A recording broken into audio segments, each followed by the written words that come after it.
Hey, my coding family, how's everybody doing today? Good to see you guys.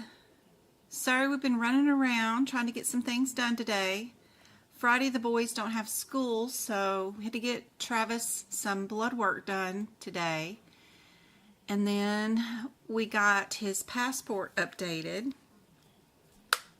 We had to go to the courthouse too because his passport had been expired a little bit too long, so we had to go swear before the court people or whatever. I don't know. They have some walk-in thing you can go do that at. But anyway, and I left my credit card somewhere. I had to go back and find it at another store, and it's been fun.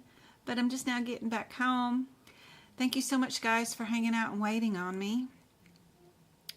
Let me catch up with messages and see what's going on.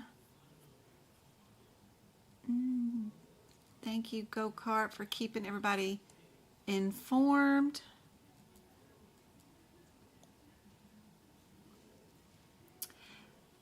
Hey, Janelle.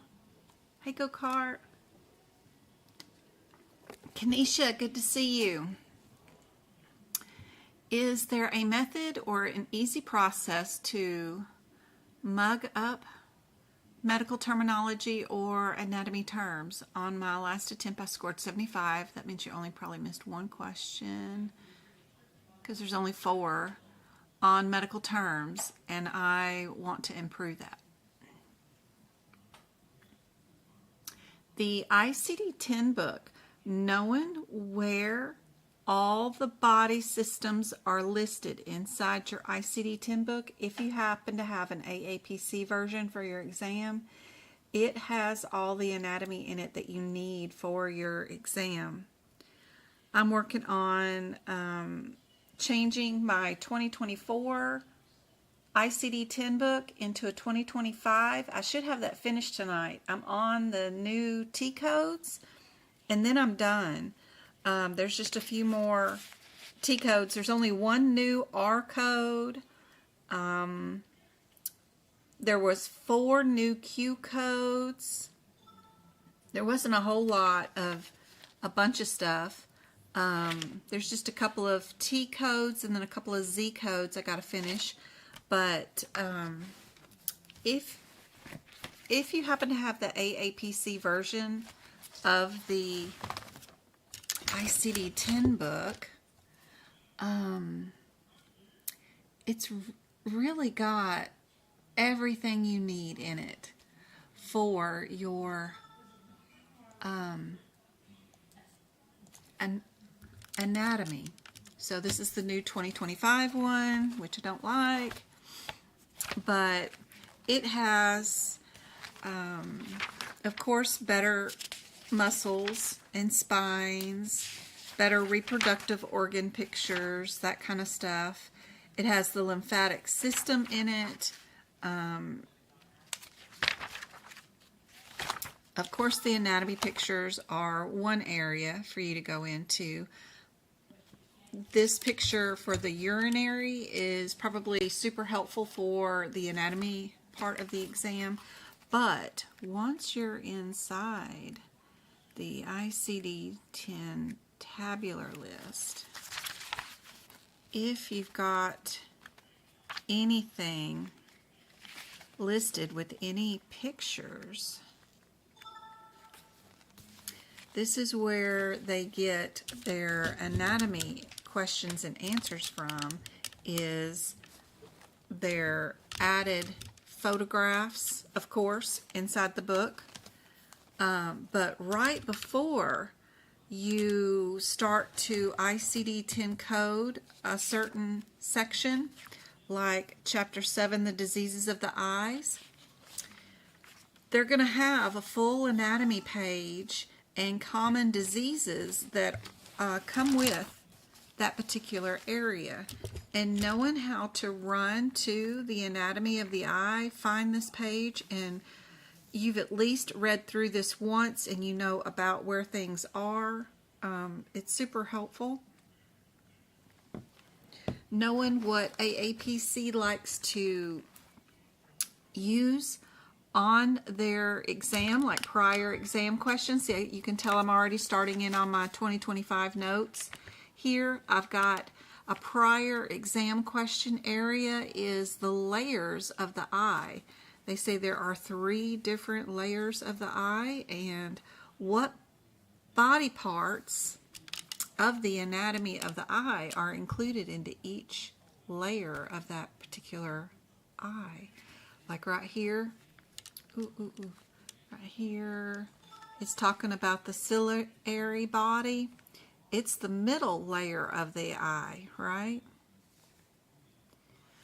So each one of these body parts will have a listing about which body part it's inside of. Maybe going through here and just highlighting this is the middle part of the eye. And then finding where they put the ligaments, where they put the iris, where they put the pupil, those kind of things. Super helpful.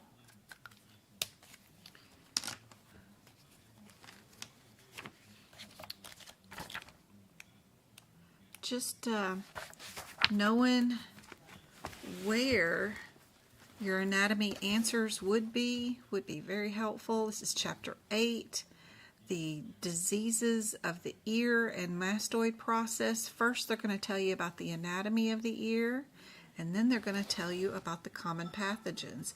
They have cut down their information in these books compared to what they had last year.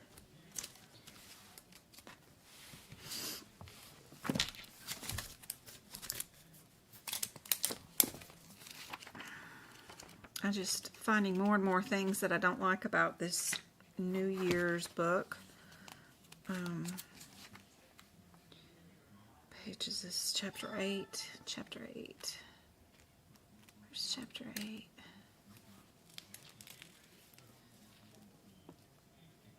Not too bad. It's almost the same.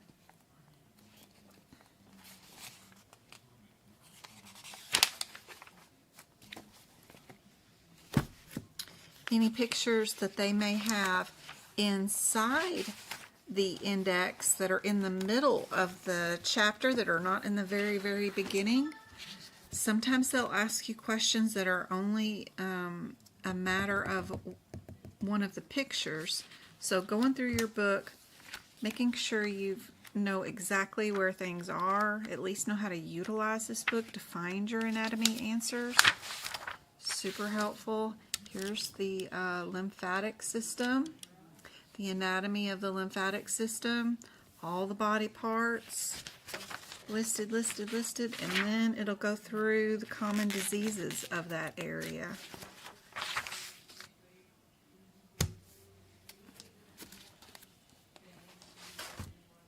Here is the anatomy of the male reproductive system. The male and the female reproductive system are definitely areas that they ask about. They ask about obscure little things like which of the glands are accessories, and then which ones are accessory organs, which one are accessory glands. Just that minute little differences between A and B there is one of their questions that they've asked before.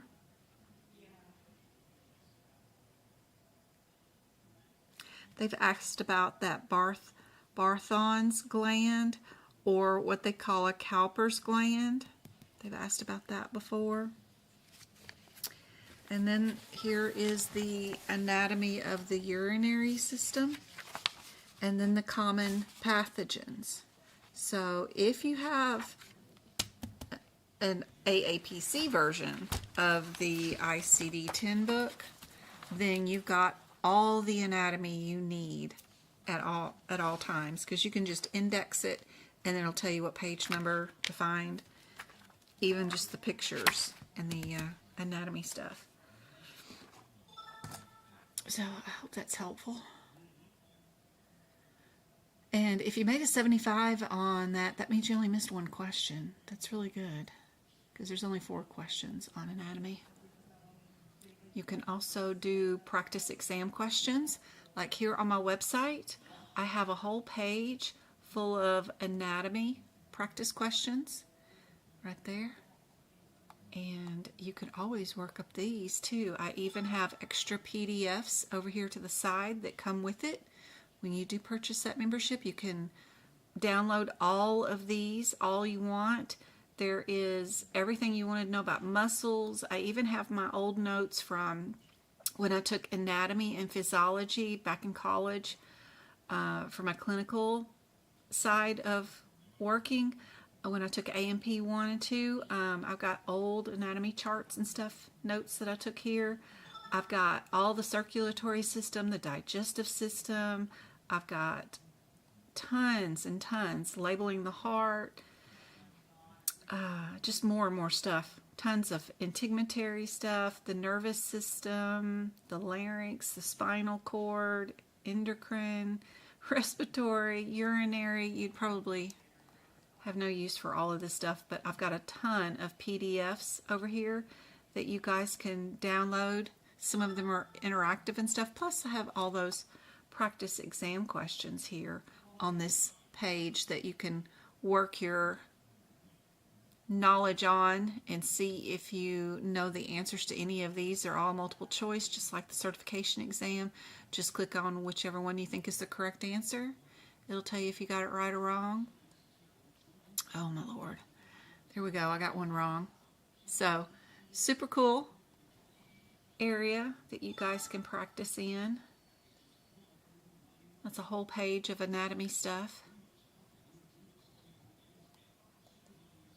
Don't forget we got a workshop this Sunday, and I'm going to go over all 18 areas of the exam. I was prepping questions and making new questions over some things that people have been saying are areas of interest on their certification exams that took it this week. So, hope to see you guys on Sunday. All right. Hey, Joanne. Good to see you. Hey, Kanisha. Cassandra, good to see you. Hey, Micah. Good to see you. Jamie, thanks for signing up for the Medical Coding Club on YouTube. Y'all support is so much appreciated. Tiffany's asking, so with the changes of the testing at home, do we still have to have extra camera like we did with the other one? I have to drive 2 hours away for in-person testing. Yeah, as far as I could see from their changes, you still have to scan the room. You still need to pull the camera, put it in your hand, do a 360 walk around your room, underneath your desk, on top of your desk. So I don't think anything's changed that way. I took the exam today, did not pass. I've been bummed about it since. I got my results today. What did you email me at medicalcodingbyjen@gmail.com and let me know what your breakdown of your scores were. I can tell you where to concentrate your learning on the most efficient way possible. If you missed all of Hit Picks, don't worry about that. That's only 3 questions, stuff like that. You want to concentrate your learning on the main focus of where you did wrong. Probably E&M and maybe some of the CPT codes, like just integumentary or just cardiovascular. Hang in there. It's not you, it's that test. They created that certification exam with human nature in mind. If you're reading the questions, and then if you are going to each individual code and reading the descriptor before you have cleared the headers, then we need to go back to the drawing board and practice doing the questions by clearing the headers before you worry about the CPT code descriptor.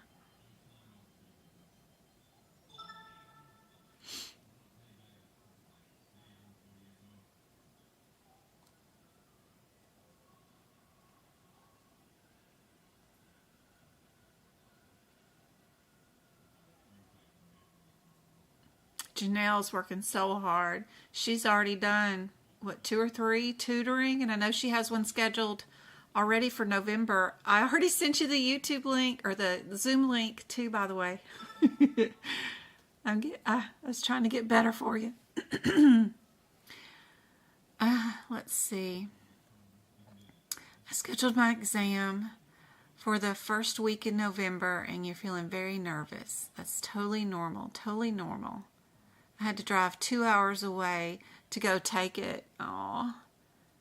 And I did. Anyone took their exam online recently using the new Proctor company? Angela, no, I don't know how I feel if I was the only one there. What did Angela say?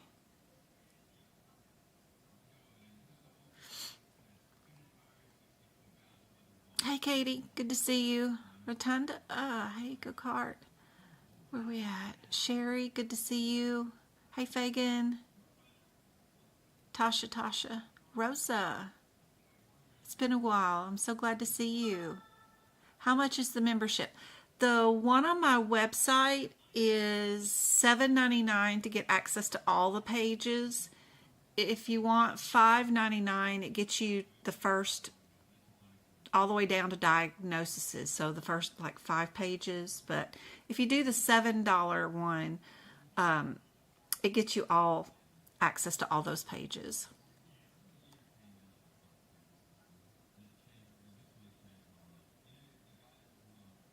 Does the bonus questions just now, Jen shows, only available for website members ones? I have these right here underneath the practice area that are totally free for everybody. So if you just log on to my website and go to the practice area, there are practice exam questions right here. You just click on whatever you think the answer is. I finally figured out how to put a comment area right here. So if you have a problem with one of the questions or think there's something wrong with one of them or don't know how I got the answer to it, you can leave a comment here and then I can comment back and let you know. And I'm going to try to put that same thing on the membership pages. But there's practice exam questions here. There's also, if you scooch on down, there's a quiz, a trivia quiz. There's also some flashcards that you can do. This PDF is free. You can download it too. And if you download it in a PowerPoint presentation, you can get it in an interactive format where it'll fill in the blanks for you too. So it's kind of cool. And then you can download this blinking thing right there. And that's another PDF that you can download. It's all the acronyms and stuff. But there is a free area here on my website that's got practice exam questions. But yeah, this membership area is just a bonus area where you can do the $5.99 one and you get access to E&M and integumentary cardiovascular anesthesia and diagnoses. Or if you do the $7.99 one, you get all of the previous area, and then you get digestion, OB, orthopedics, ear, nose, and throat, oncology, modifiers, anatomy, and spinal. If you're finished with your CPC and you want to do risk adjustment, I have a whole page of nothing but risk adjustment questions, and it's like over 500 questions. It's crazy long, but it also comes with bonus PDFs for you too. When you do sign up, you know, you can go straight into your account, which is this drop down menu right there. And you can go to your subscriptions right there in the middle and you can immediately cancel it. That way it doesn't automatically renew, you know, if you want to.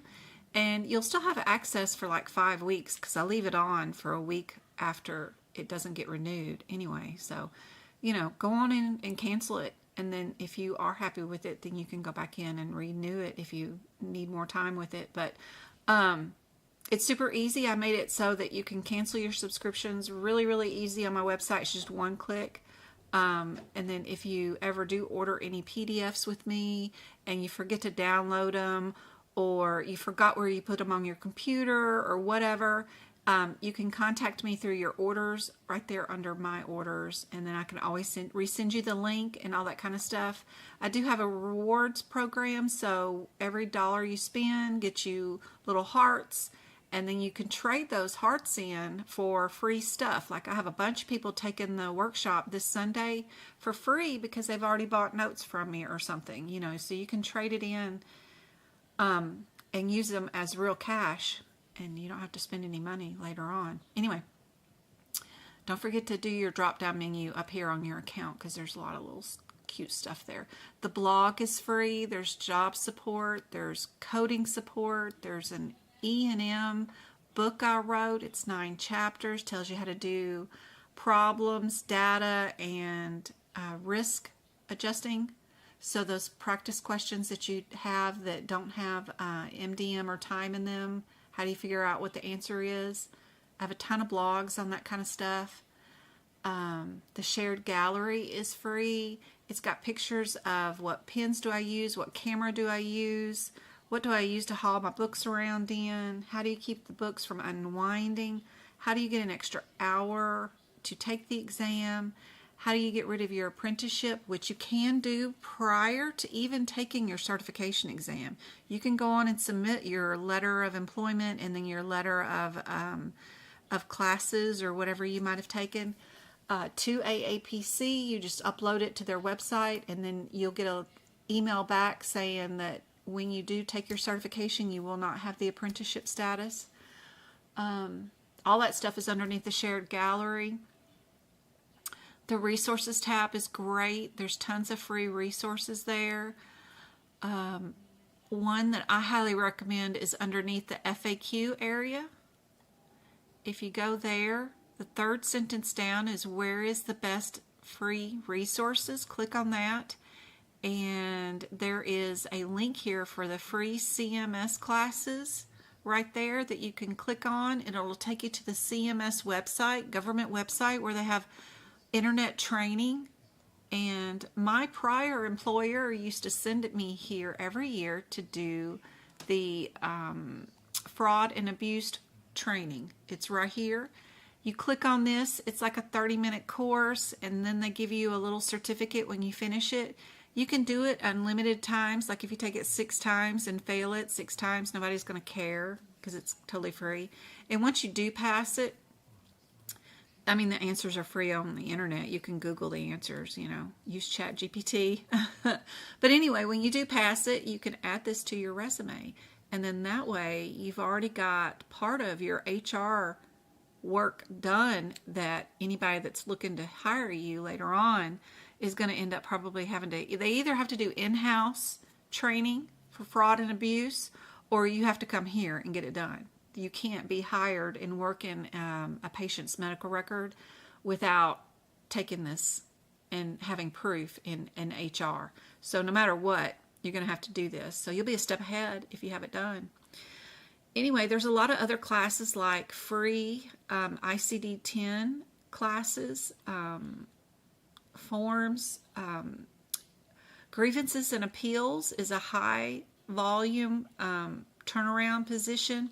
A lot of people are needed for grievances and appeals, and there's 2 classes on that.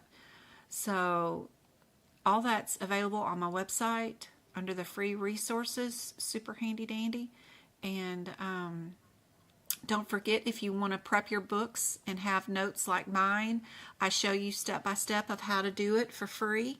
Just go to the resources tab, click on the CPT book prep page. There's 8 pictures there. Just click on each one, and I give you the instructions on what to do throughout your books, and then that way you can prep them and make them look like mine. I also have book prep videos there too.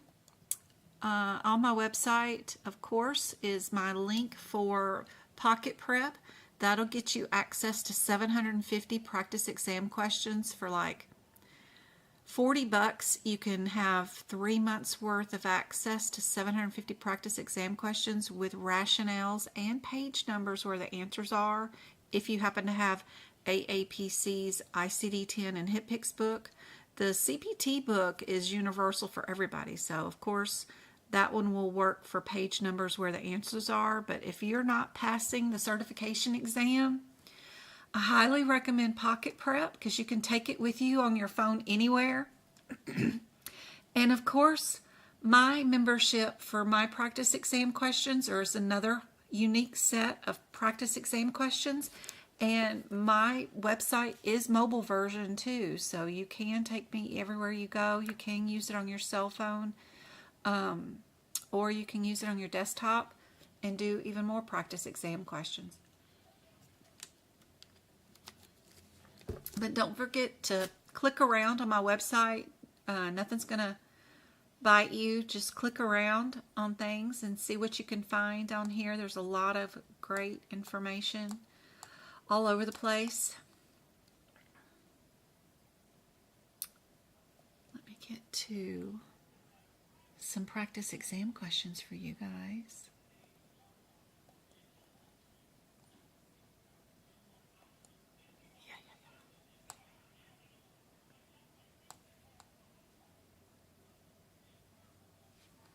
Make sure you guys can see here on TikTok, and let me keep up with chat and see what have I missed.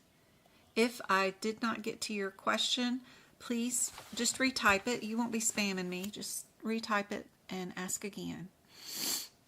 You just got a membership now? Aw, thank you. I hope it helps. You look forward to the workshop? Yay. I'm scheduled my exam for 10:30 at home. Awesome, Fagan.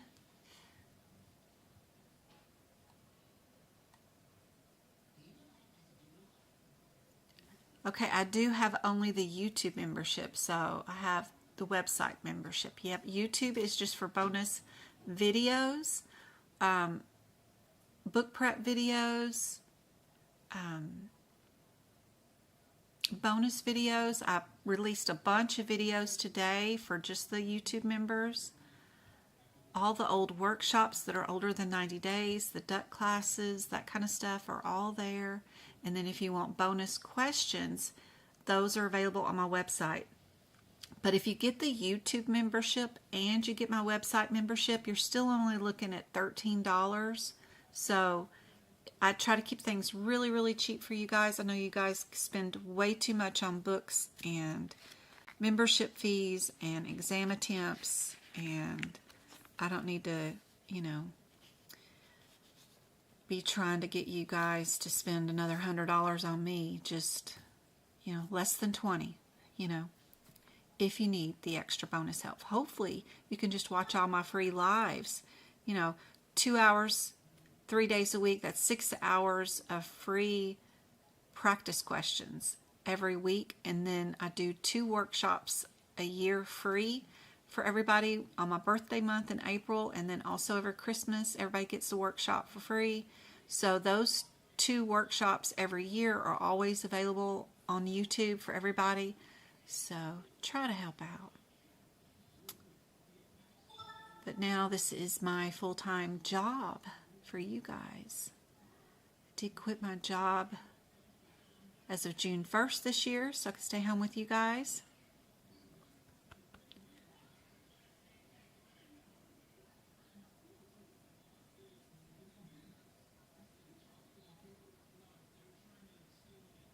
Fagan, I'm so excited. You're going to do so good on your exam. Katie wants to schedule a tutoring session. I think I'm ready. Yay! That's awesome, Kate. If what you find available is not the date or time that you want to do tutoring, go on and book what's available and put in the question and answer worksheet thingy that you got to fill out when you do a tutoring. Let me know that, hey, can we do it on this day at this time, and I can switch it for you. Tasha, I signed up for a class on Sunday. Super excited. Yay. And you got the flashcards. Girl, you better know those headers for E&M then. You work on those. If I say 99234, what's the header, right? Get those in your memory banks. It will make your certification exam a lot faster, of course, and you'll have more confidence, especially on the E&M side. Miss Rosa, since I've been working, I have always been using Optum books. I have my COC certification with aapc, and going for my CPC, but I was wondering if AAPC book is better. I've never seen an Optum book. I'm sure it's what we had in my medical group when I was working, but as a medical auditor, I didn't need it because we used encoder, so we didn't use paper books, but I bet there was a paper book Optum in the office, but I've not played around with one, and I've never purchased one since I've been trying to teach you guys the last 4 years, so I don't know what's in it. I have no idea to give you an idea, but I know what AAPC books have in it, and I know they have decision trees in it that you guys don't have apparently in the guidelines and stuff like that. So if you can find a used version cheap for free that somebody will ship to you for free, if you could check your Goodwills around town that's a 2024 or a 2023, even if you're going to take it before the end of this year, it might be nice to have a AAPC version. But for the CPC exam, you only have 5 questions on the exam that are ICD-10. But if you combine that with anatomy, anatomy has 4 questions on it. That's 9 questions on the exam. I do my best to let you know what the anatomy stuff is prior to you guys doing the exam. You guys know that phalanges for one of the words that's going to be on it. What's the word for blue? CY stenosis. What is that? When somebody turns blue, I'm not saying it properly. That word, phalanges. Warthan's tumor, ERDS, end-stage renal disease, day cry for the lacrimal tear duct gland, what connects bone to bone, what connects muscle to muscle, what are the parts of the shoulder, what are the parts of the knee, what are the parts of the small intestines, what are the parts of the large intestines, what's that male body part that starts with like a corpse, that thing, the nephron versus neurons, what's that difference? The fingernail thing, the moon looking thing that's in your fingernail, and then OS for opening of the cervix, not an I thing, but the OS means opening of the cervix, not the I thing. Those are the major things that are usually on the exam. So if you know that kind of information, then you'll do just fine on the anatomy part.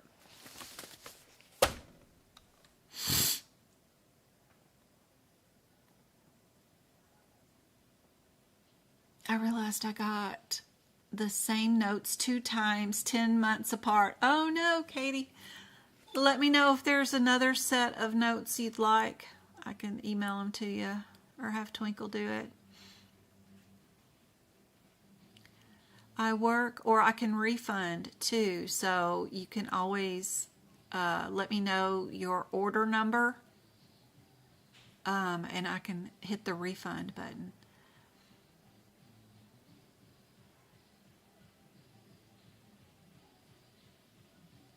I work in that field. HR denials, prior auths are so behind the scenes of handling in the medical office. I got it down to science. That's awesome.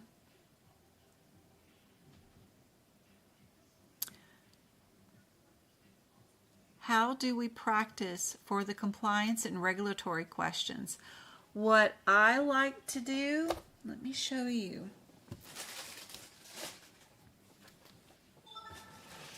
Where is my 2023? That's 2022. Where's 2023?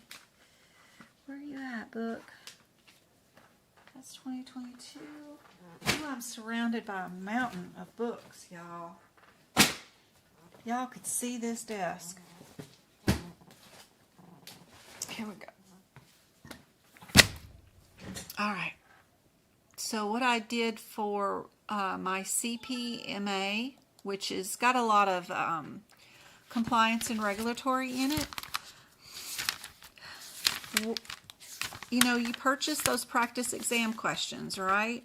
To go along with your certification. So whatever the answer was,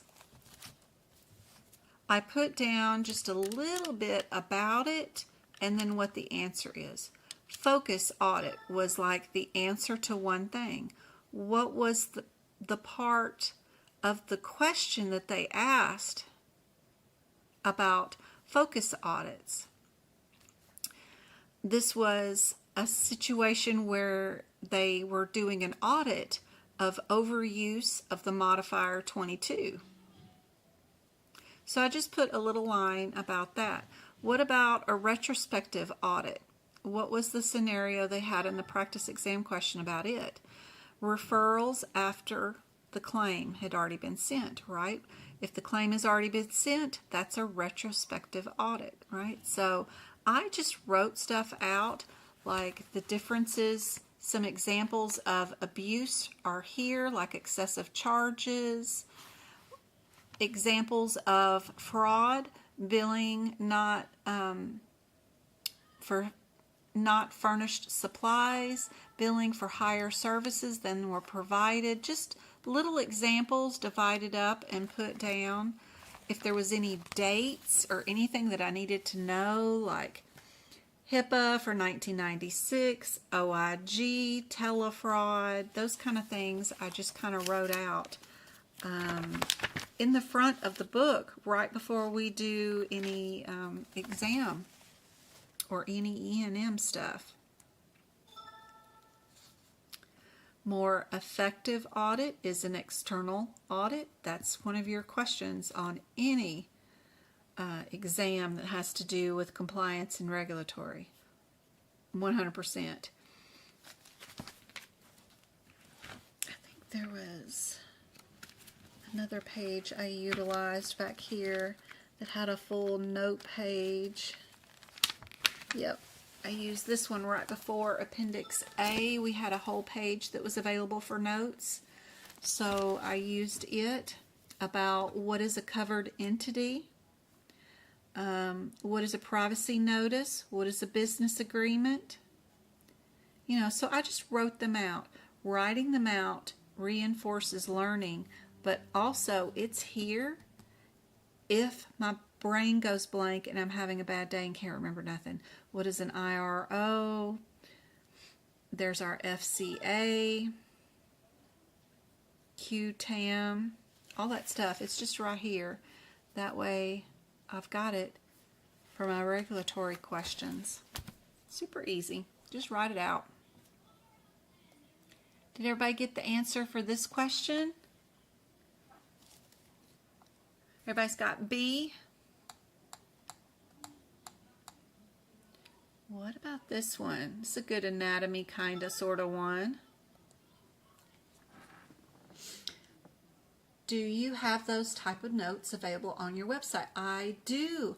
A copy of all of my CPMA handwritten notes, and then I also typed them out so you didn't have to read my handwriting for my CPMA notes for the regulatory stuff, is available in my shop on my website. So you get a picture of exactly what I wrote my books, but you also get it typed out so that, you know, you can't read my writing. How many days do you suggest studying for the exam? Well, to prep your CPT book and do all the stuff that I need you to do usually takes at least 6 to 8 weeks, and then you need 4 weeks of practice exam questions and building your pace to where you can do 100 questions in 4 hours. So just getting to the codes, finding the available answers, and learning all the parts of the book and being able to flip through it and find the answers to 100 questions in 120 seconds per question is a skill. You can't just show up at an exam and expect that you have that ability naturally. So be sure to practice yourself timed, and once you get that done and you're good, then you're ready. The last certification exam I took was a CPMA. It was also 100 questions, and I did it in 2 hours and 5 minutes, something like that. So I got down to where my pace is about 60 seconds per question. But that comes from doing these practice exam questions with you guys for 4 years. So it's taken a while to get to that pace for me.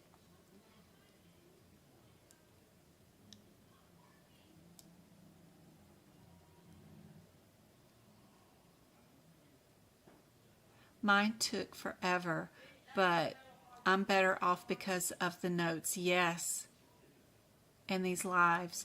But it's been a year for me. Oh, I know, Katie, you're going to get it this time. B, perfect. What about this anatomy question? Everybody know where this one's at? How I can prep for 2024 CAMPC exam in 2025?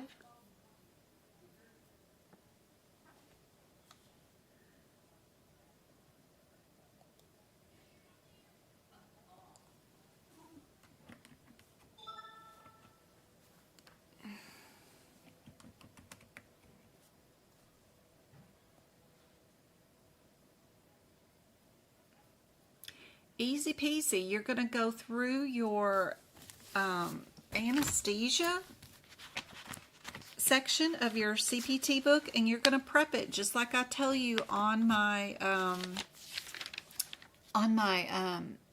resources tab.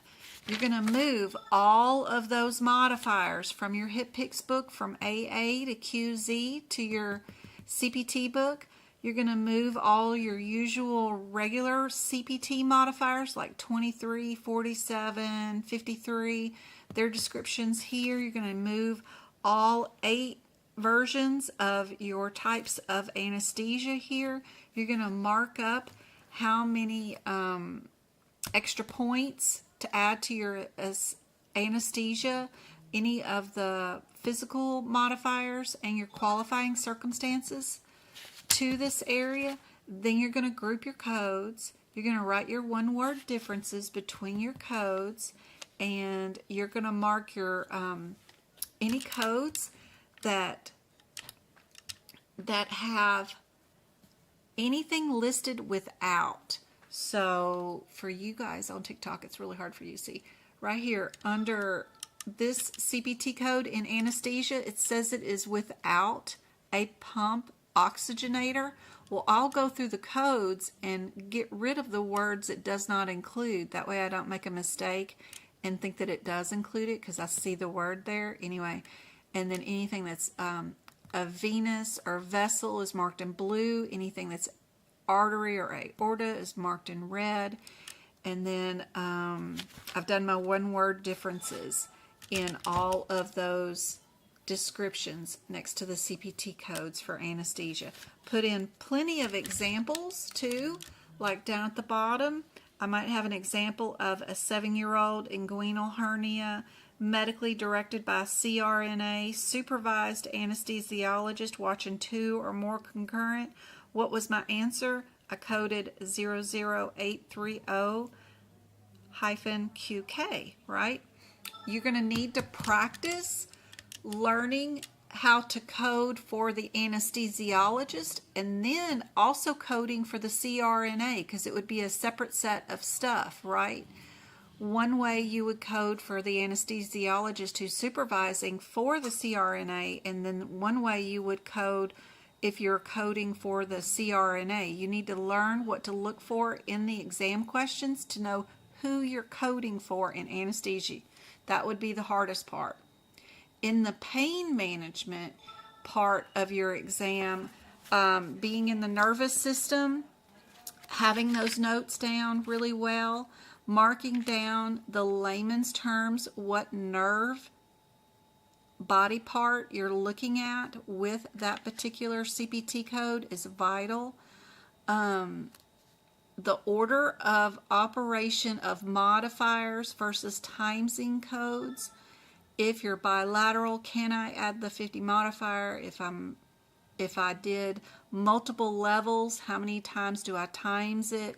Those kind of things. You got to learn those particular normal patterns, and you can help yourself eliminate the wrong answers, getting yourself down to a 50-50 shot just by looking for patterns of modifiers and patterns on how they times codes.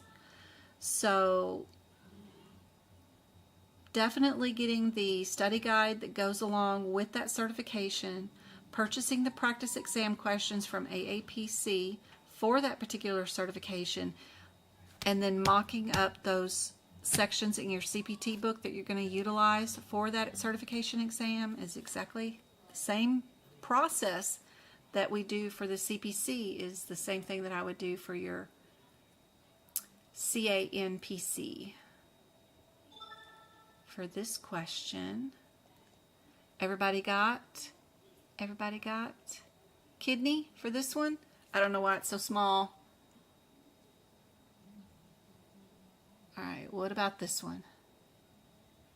Let me get rid of the red lines on TikTok. Go.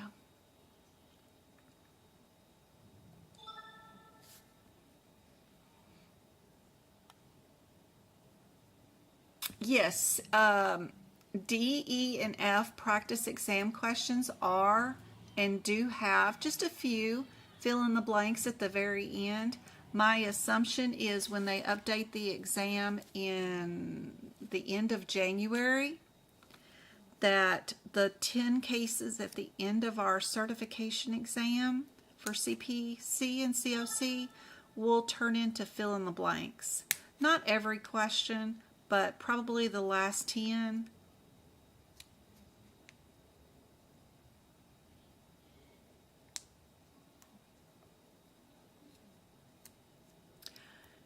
Passion, do you have AAPC's version of the HitPix book? I'm going to say this again, if you do not have AAPC's versions of the CPT books, or the HitPix book and the ICD-10 book, you are at a disadvantage, because all your guidelines and regulatory coding stuff is inside their HitPix. Their HitPix book is almost 800 pages long. What they have inside the book is they have the general coding policies here, and they do ask questions here like E&M management down here about the global period time for certain codes. Yep. And then they have 100 of the CMS coding regulatory situations here. So like blood deductibles, outpatient mental health limitations, deluxe private rooms for patients. How do you do, what is medical necessity? What is necessary and reasonable laws? What is establishing a period of medical necessity? Oh my gosh. The definition of a beneficiary home. The problem with these 100 references is there's no index to go with it to tell you where the info is. It's just a hodgepodge of a nightmare of stuff that doesn't have any rhyme or reason. We will go from one thing to something totally different, but all of their regulatory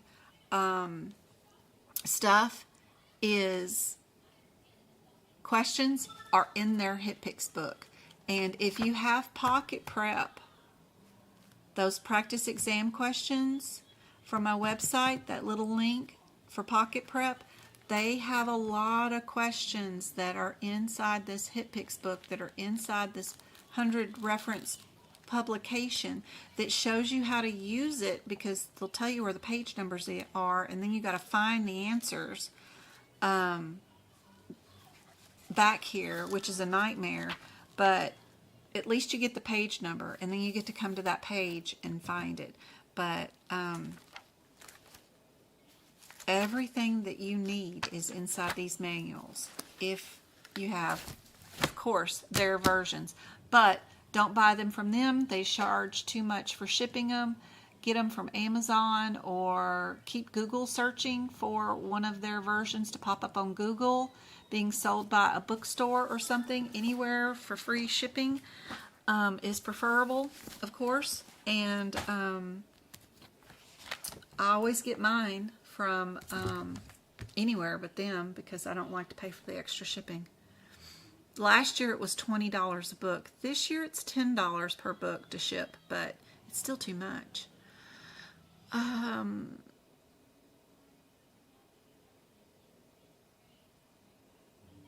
The kidney question, Katie.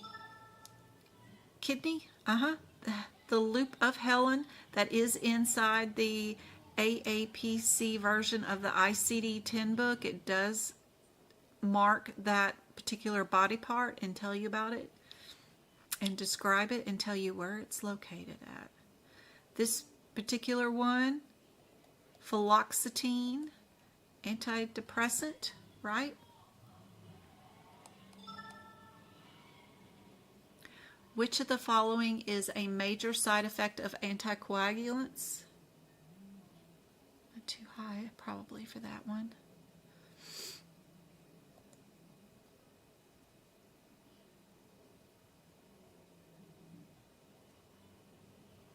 Hey, Loki.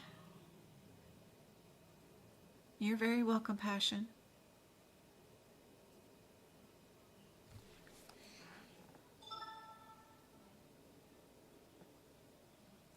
Thank you for the 300 taps on TikTok.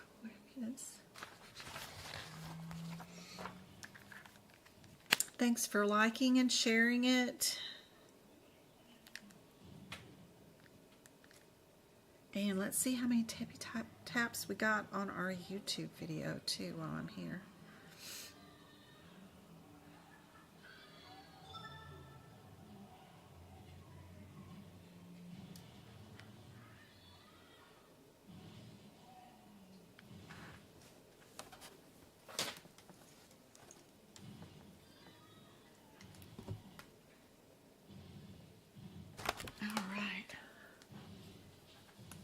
Let's see, what have we got on YouTube?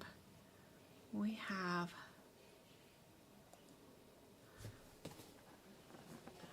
32 on, and we got 21 likes on our YouTube live stream tonight. Thank you so much, guys. Let's give out some YouTube subscriptions.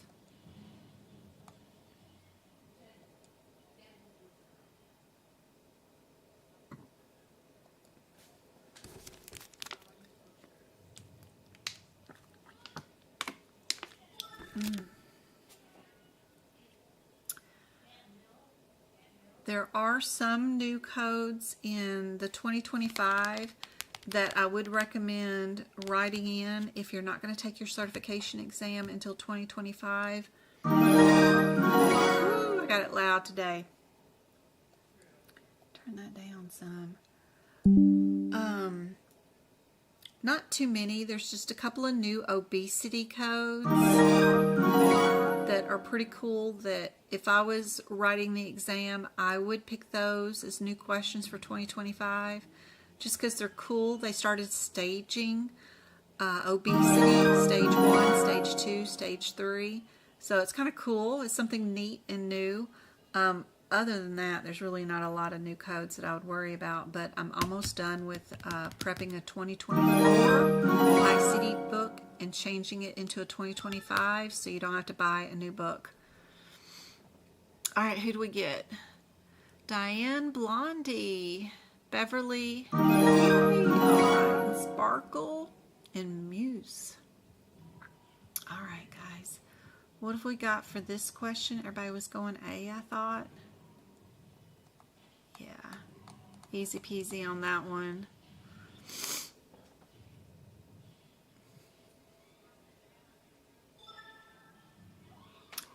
So you got 3 answers for this one that are in the R56s.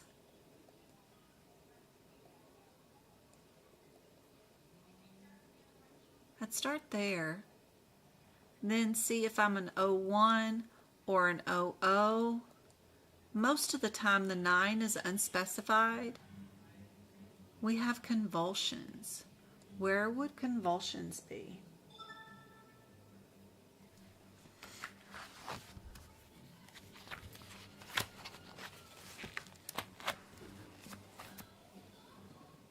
You're welcome, Elizabeth. Yes, I can turn the camera, sorry. You guys can't see nothing. Let me get you guys to where you guys can see something. There we go.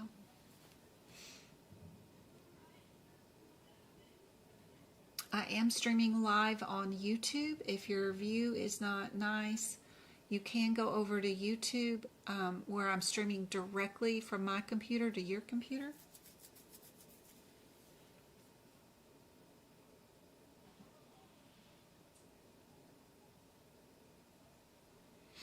My IT director was telling me about something about, I don't know what you call it now.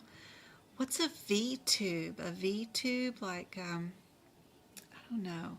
Like you can have an animated character on your YouTube channel, I don't know, doing the lesson. It's kind of interesting. And then we can have a virtual reality like classroom. I don't know. We're trying to set up some sort of even better little display than what we've got now with this, just this blue border that runs around and little with the chat on the side. He's trying to create more of a 2D classroom kind of setting where I can pull out, you know, chalkboards and I don't know, documents can appear like they would in a classroom. I don't know. I don't know what he's doing, but I don't know. We might have some changes for next year coming up with our stream on YouTube. It's kind of fun. If I can ever figure out how to do it. What do you guys think is the answer for this one? Everybody.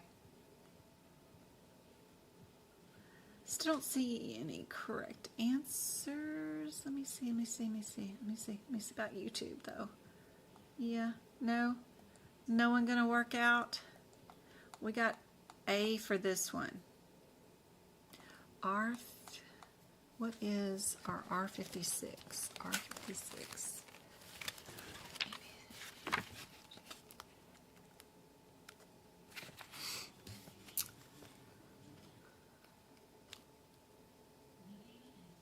The difference between simple and complex, and since they don't say anything, they just say a patient with convulsions.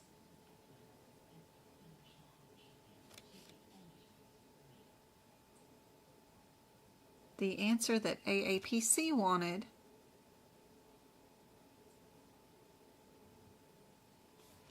and you can see that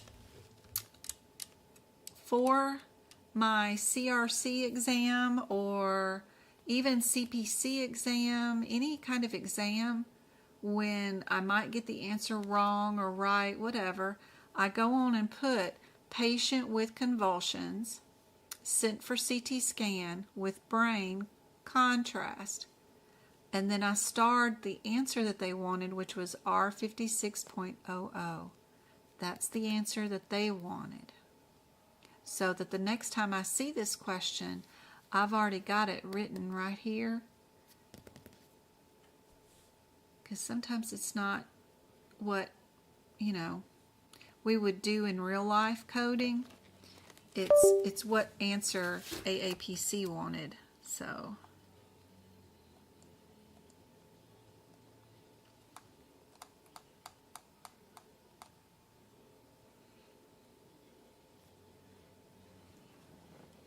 right, if we have a patient who presents to, I'm trying to make this smaller for TikTokers so that they can see it. There we go. We have a patient who presents to the emergency room, nausea, vomiting, and abdominal pain. The first thing that I would do is not read that question. First thing, I come to the answers and I start counting. We've got 4 diagnoses here. We've got 3 here. Dora Molina has become a member. Thanks, Dora. I hope those exclusive videos of all those workshops and even the podcast. I've got 2 sets of podcasts where I'm reading out the E&M guidelines or the new 2025 guidelines to you and telling you what they mean in layman's terms is super helpful to you too. Anyway, how many diagnoses does this patient have for today? We've got suspected appendicitis, right? What would be their answer? Do they have 4 diagnoses, 3, or just 1? And they're in the emergency room department.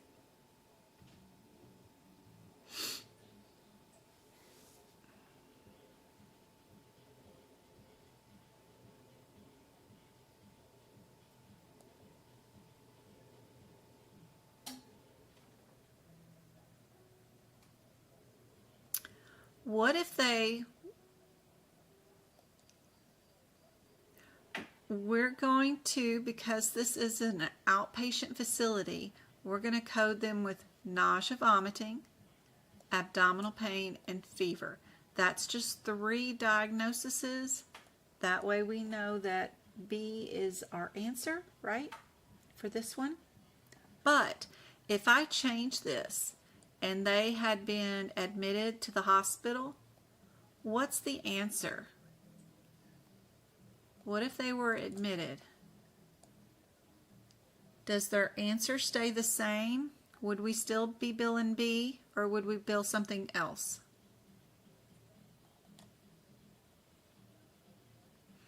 What if now they were admitted to the hospital? It's not A. Remember, if you have a diagnosis, you don't do symptoms. There you go, Passion. It would be D.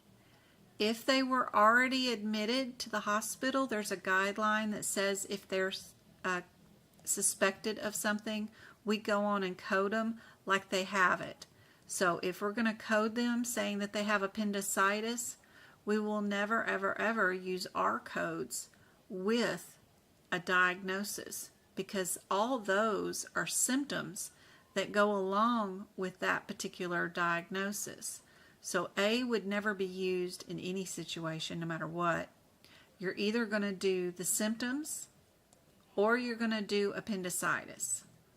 So if they're in an outpatient facility, an emergency room is not an admit, that's an outpatient facility. You can still leave and go home if you're in an emergency room, clinic, because it's just a clinic like a doctor's office.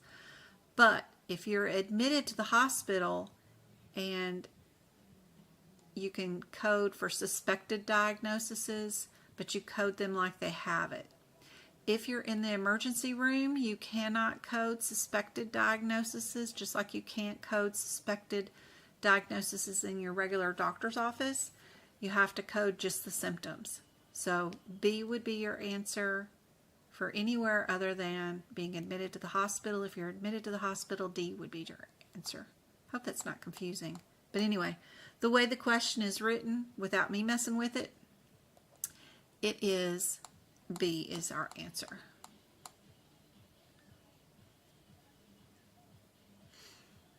All right, we got a lot of H's, H65s. We got 3 answers that are 2. If you happen to know what your 5th digits mean, the 1, 2, and 3, you might be able to pick out your answer really super quickly on this one without opening a book. If you know what your 5th digit 1, 2, and 3 mean, you might be able to tell the answer really, really quickly.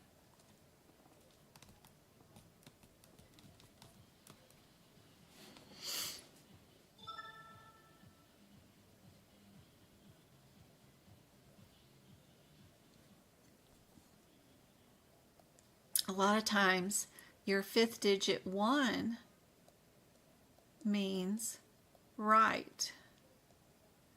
Fifth digit 2 equals left. 3 equals bilateral. Learning patterns like that prior to taking the certification exam can save you a lot of time. A lot of time on this exam. So you just look for one word in your certification exam question. It was bilateral. You know your answer can only be A. And you don't have to crack open a book for that one.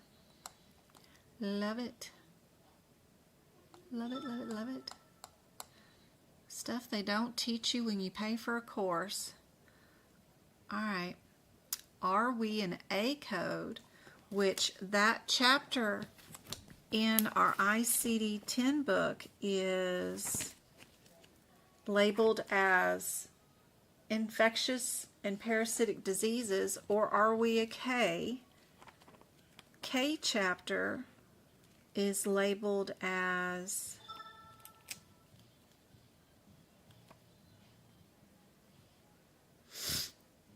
where's K? Is that stomach? Yep, diseases of the digestive system. Or are we a Z code, which is a status, like they're here for a wellness exam, or they're here for a status post-cancer, or status post-something. What are they here for today? They're here due to MRSA.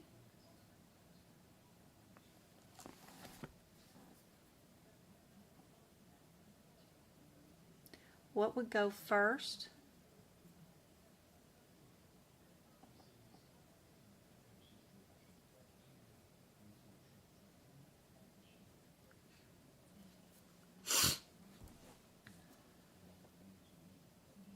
For dental coding?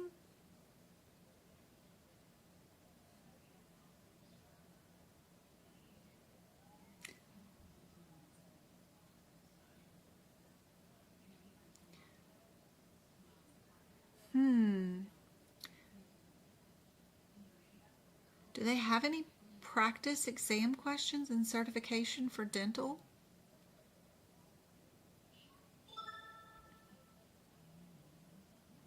What caused the MRSA?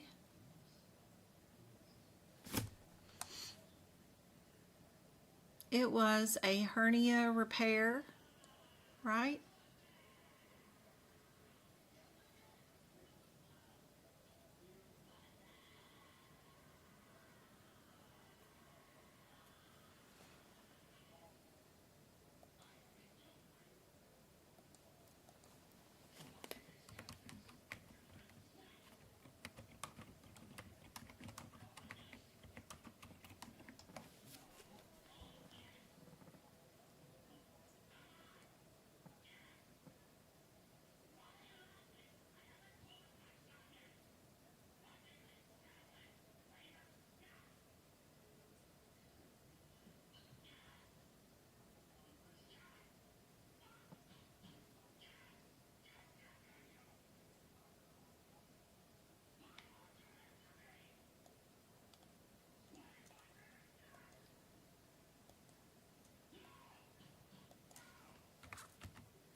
So AAPC has a dental coding certificate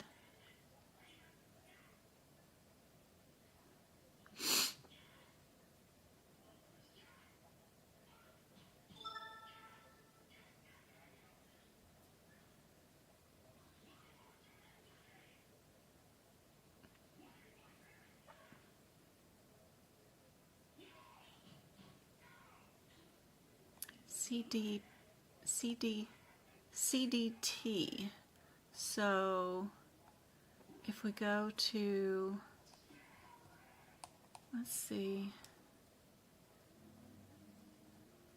CDT.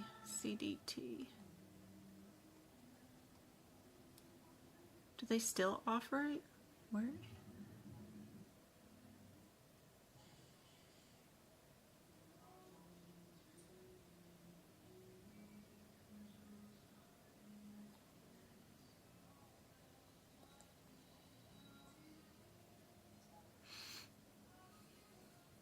Their course is $300.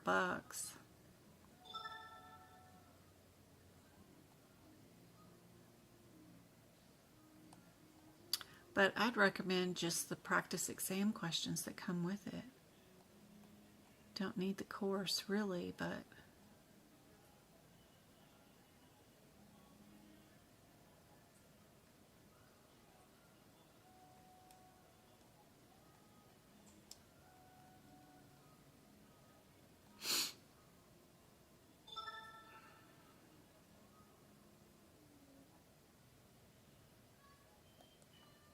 so C is the answer for this one.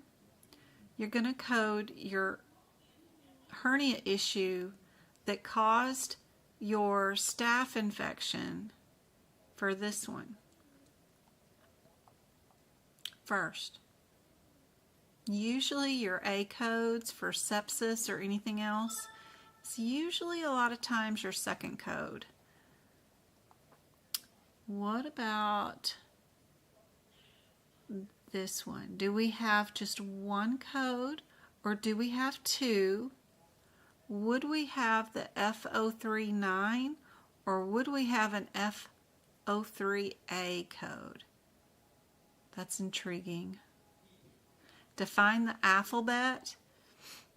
In your ICD-10 coding area, you'll go through all the numbers and then the letter comes after the nines. So if you're looking at it like going F03 point, A won't be first, it'll be after all the nines.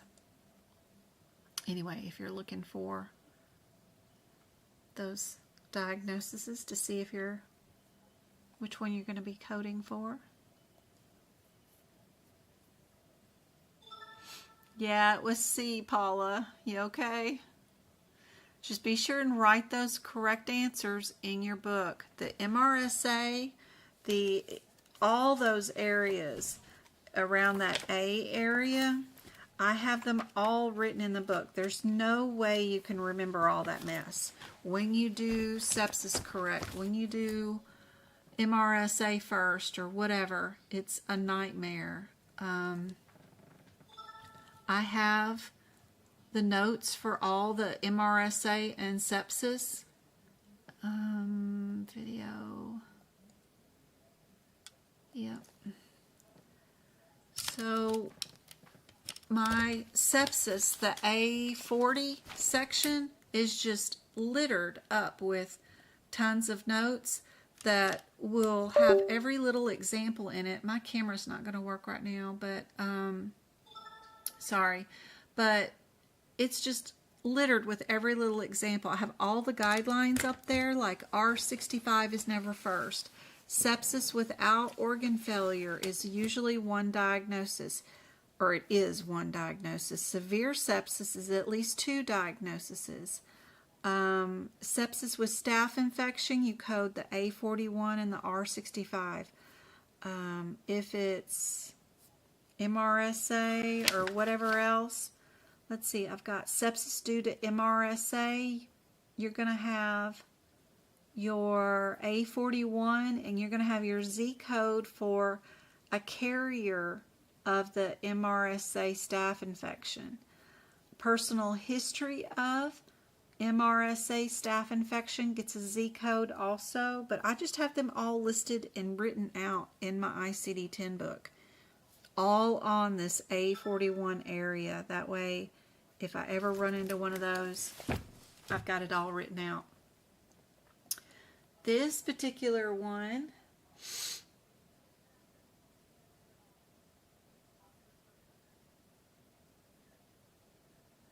F03 911. Is that going to be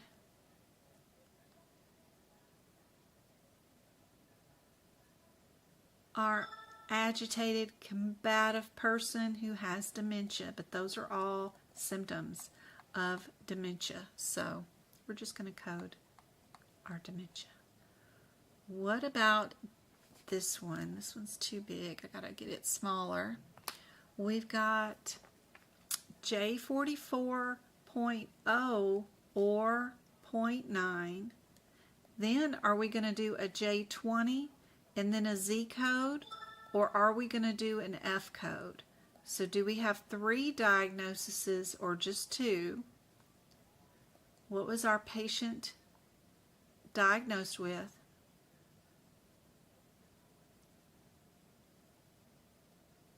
She has acute bronchitis with COPD.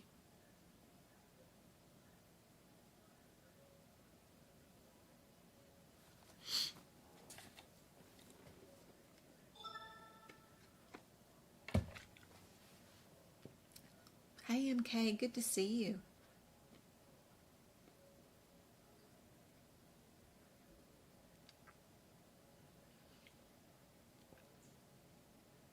My kids got quiet. Why did they get so quiet?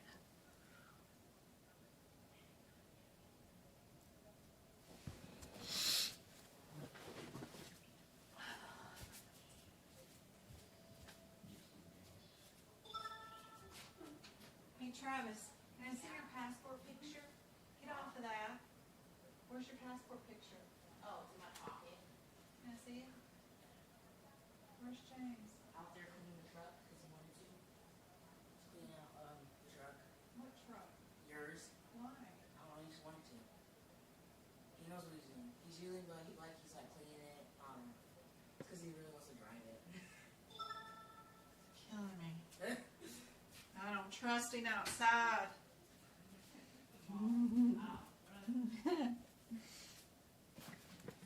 Passport pictures. Oh, passport pictures, Travi.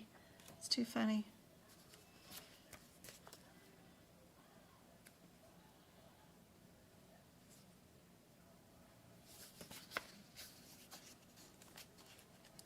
Don't forget about your history of smoking with this one too.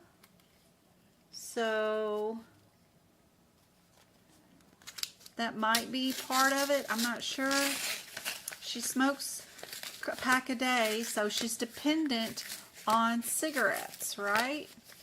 The doctor did document that she is dependent on cigarettes.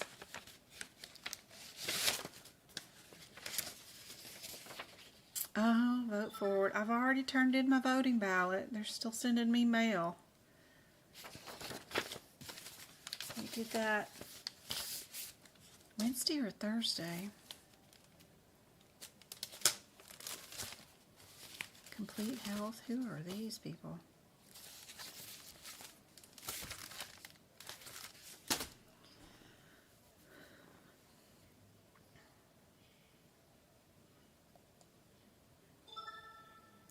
So dependence of cigarettes will make B also the answer for this one.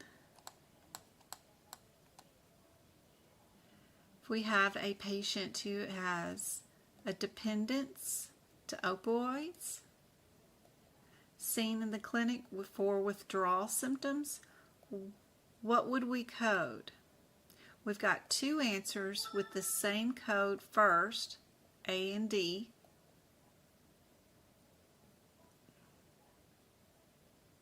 Is A and D the same answer? Same. Oh, the difference is your 7th character on the tail end. Would we be an S or would we be a T? And going to T40, not all the way down to 2, is where you find your definitions of what an S or an A is. But it's probably just a difference between those two.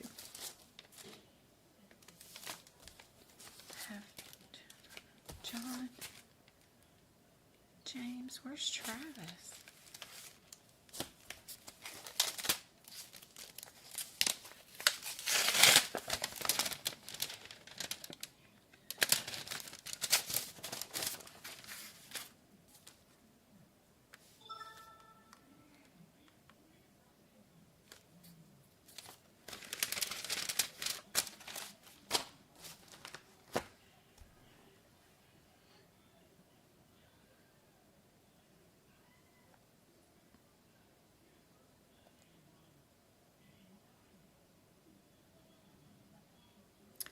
We're going to be sequela. They're actively seeking treatment. So that's going to be an A, definitely at the end. So D is going to be your answer. You just needed to know the difference between A and S. That was it for that question. About this one, are we an N code first or are we a D code first? Let's see, D section of our CPT book, is that still cancer? And then the N section is definitely kidneys, right? So are we dealing with neoplasms or something? Where are we going? Nope, D, we're doing blood forming disorders. Okay, around the 9th D6s. So do we have a blood disorder or do we have a kidney disorder?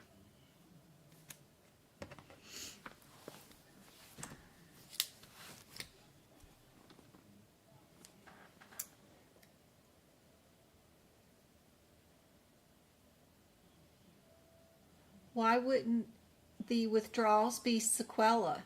Because you have not treated your patient for a dependency and then they recovered well enough for you not to see them for a long time, and then they come back to see you for a lapse, a relapse or something. This seemed like it was all current withdrawal symptoms, current issue. They have not finished withdrawing from anything yet, so yeah. Sequela is mainly used in things like if they fracture their arm and then they come back a year later and saying, I'm still having issues, it didn't heal right, I went to physical therapy, we've done all the casting, we did the surgery, whatever, reduction. But now, a year later, I'm coming back because it's still hurting. You're welcome, Linz. You're welcome. You're welcome. So we have anemia due to stage 3 chronic kidney disease. So you know what's going to be first, right? You're going to have your kidney diseases coming first and then your anemia coming second. So you just got to look up your differences between either the N18.9, which is usually unspecified, non-specific. So if I had to guess it without opening a book, I think it would be D, because the numbers are not a 9. Yep, D is it. All right. Are we a 9.6 or a 9.4? Look up those two differences first. Then look to see what your patient was diagnosed with. Knowing whether you're a 9.4 or a 9.6 will get you down to a 50-50 shot. Then you can look to see, do I have 3 diagnoses? Do I have 1? Do I have 2? 2, 1, 3, or 2. I like to count. Counting is easy. We have SOB, respiratory failure, acute respiratory failure with pleural effusion.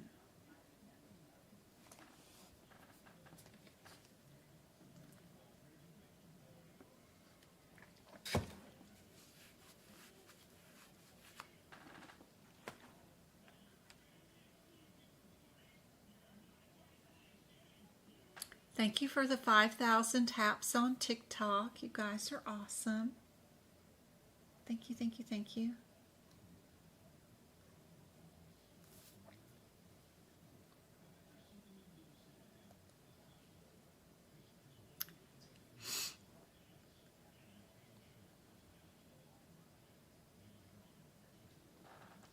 Lots of different answers on these.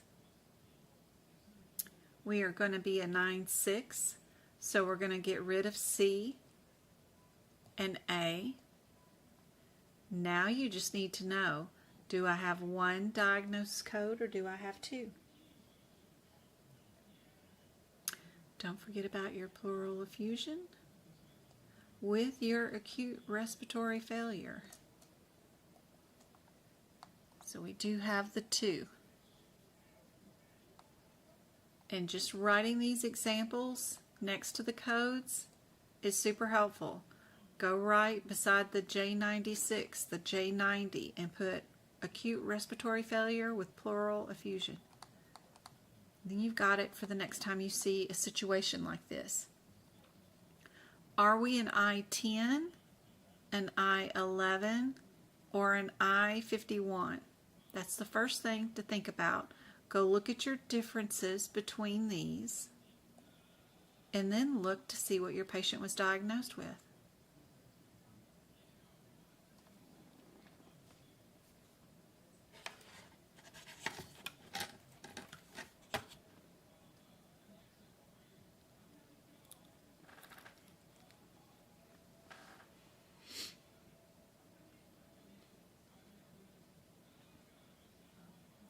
Your niece is in labor and delivery? Oh my.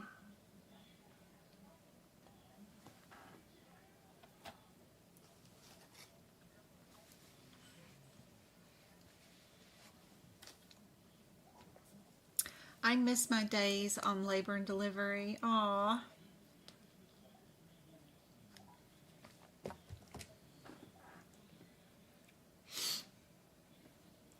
First baby I ever delivered on my own without anybody around.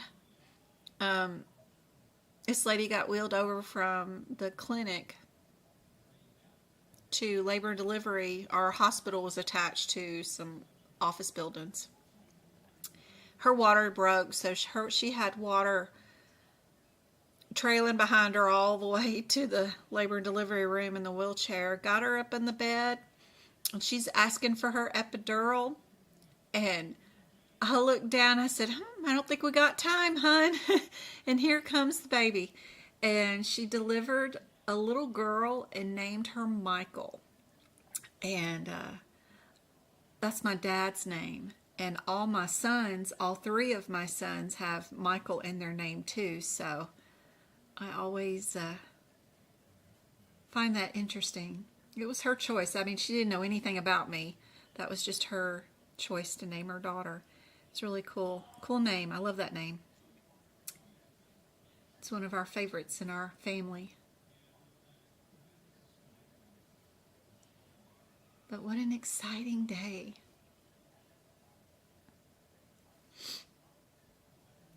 If she has a natural delivery, her second and third digit of her CPT code will be a 9-4, which is kind of cool. If she has the first time ever C-section, the second and third digit will be a 9-5. And if she is a attempted natural delivery after a C-section, prior delivery, prior pregnancy, then the second and third digits are a 9-6. So knowing those little differences are super helpful. This patient was diagnosed with essential hypertension and cardiomegaly. So knowing whether you have two diagnoses or one is helpful.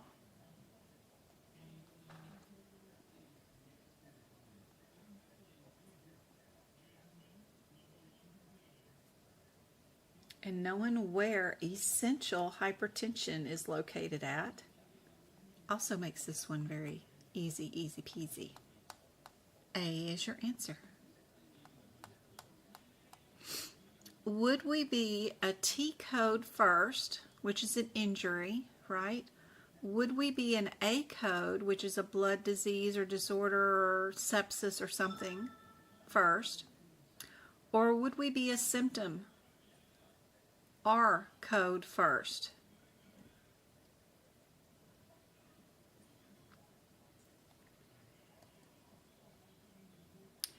We have a patient who's gone septic on us.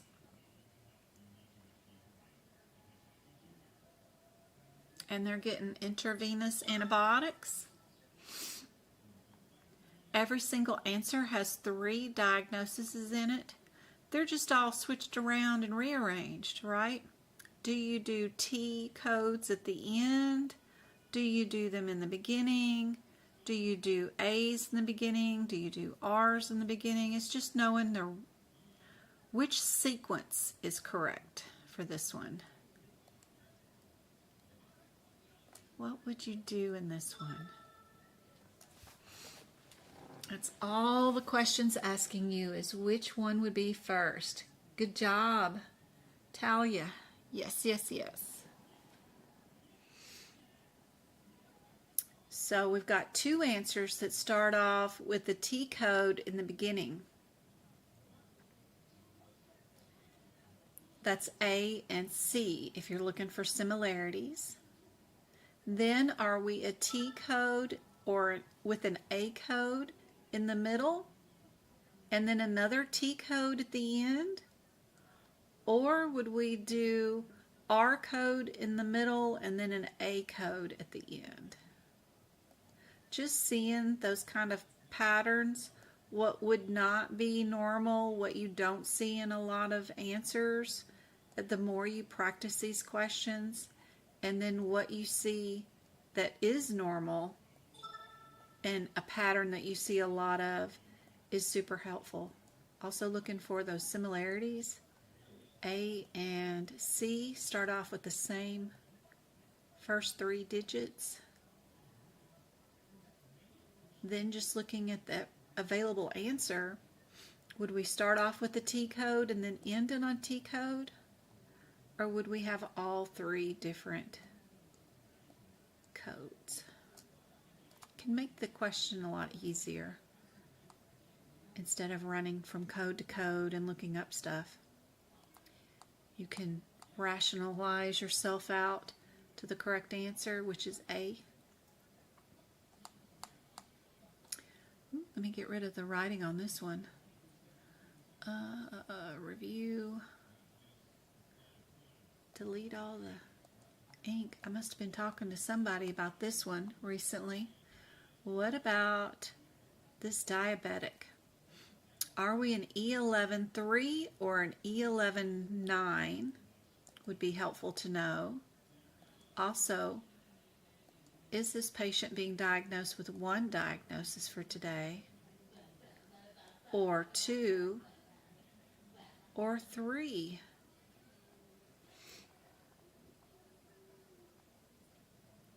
Probably just a 1 diagnosis, right? They're probably a combination code for that. And the 2 similar answers are A and D because they both only have 1 code in it. Would we end in a 9 or would we end in a 1? I'm sure there's a pattern about what the 7th digit is and what it means. Usually the 9s are non-specific. We have a diabetic with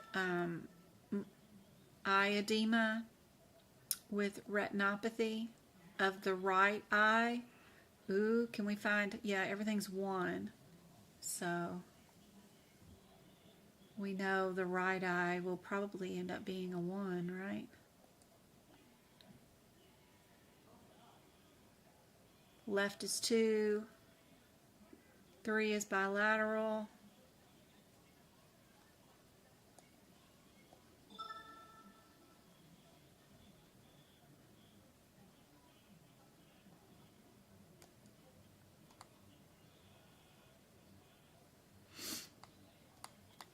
This one's D. Yep. Very good, guys. Are we a C code like cancer? Are we a G code like stomach cancer? Are we an M code like muscle issues? Or again, are we a C code for cancer? Do we have 3 diagnoses or do we have 4? It's helpful.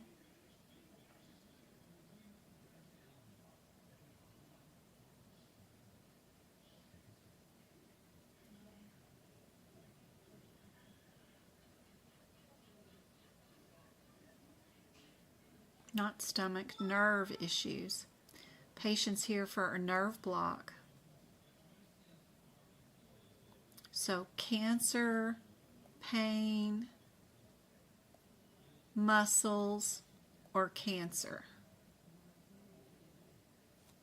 They're here for a nerve block.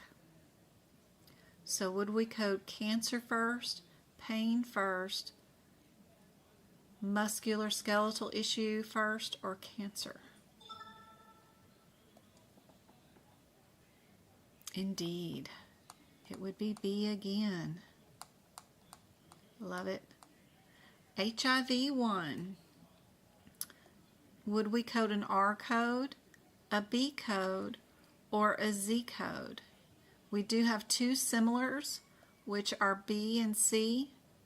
Would we have 4 diagnoses, or would we have 5 diagnoses?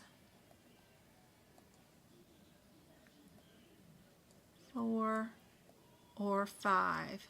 And do you see any coding irregularities? So I don't think we can code the Z code with the B code. I don't think those two go together. I think we got a guideline somewhere about that. So if I was guessing, I would pick B. What do you guys think? Lots of B's. Indeed. Are we F code first or a G code first? Definitely have some code first alerts in the ICD-10 book around this area of Alzheimer's and dementia. There's a guideline. If you go to the FO2 or the G30 code, either one, I'm sure you'll find something.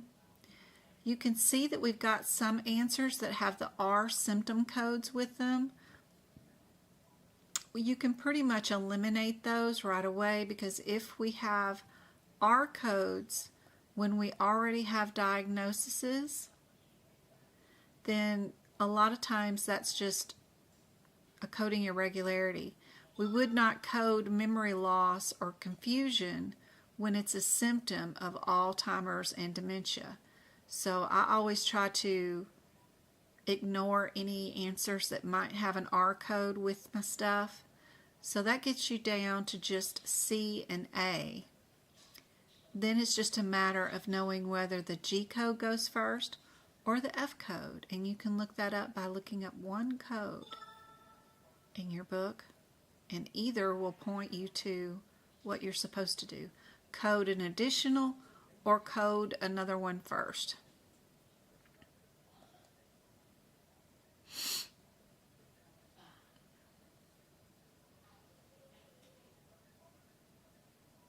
Hey Denise, how's it going? Good to see you guys. Hey Joanna. We are definitely going to be a G. Be sure and write this one in your book, because you're definitely going to have something in this area on your exam a lot of times. And those adverse reactions, those are always on the exam. Don't forget about phalanges, Warthan's tumors, all kinds of stuff like that. Super helpful.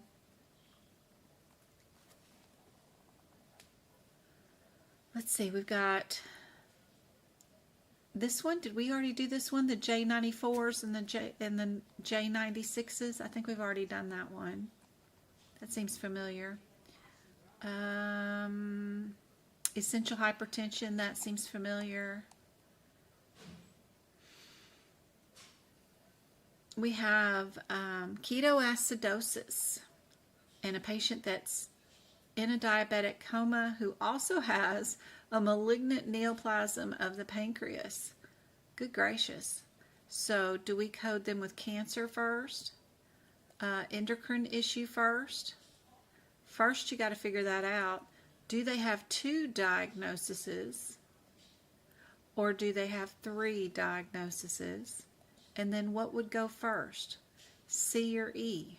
A lot of the exam isn't about running to each code and looking up the individual code's descriptor. It's just counting. If this was the answer, I'd have 2 things wrong. If this was the answer, I'd have 3. Figuring that up is super handy.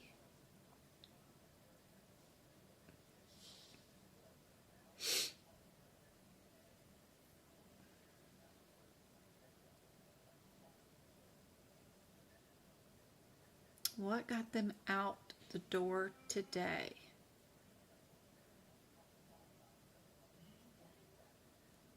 They're all messed up simply because they have pancreatic cancer, right? That destroyed their blood sugar regulatory situation.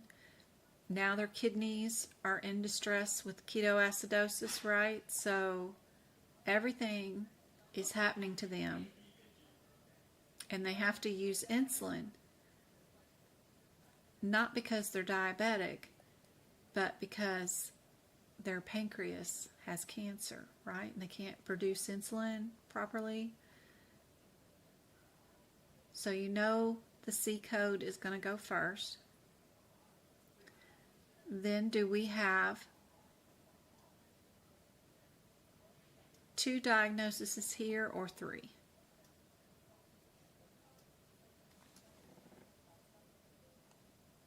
And the answer will not be B this time. We know that this time. We're not going to code them with their diabetic issue because their diabetes was caused by something else, which is the cancer. So you know it's going to be A or C.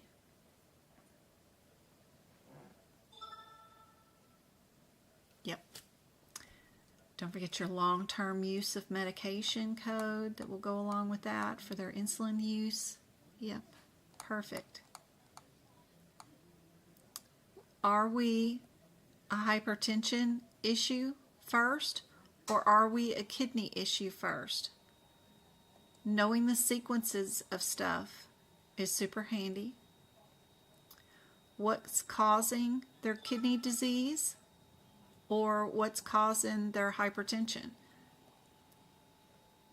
Knowing how they wrote it out a lot of times is how you code it.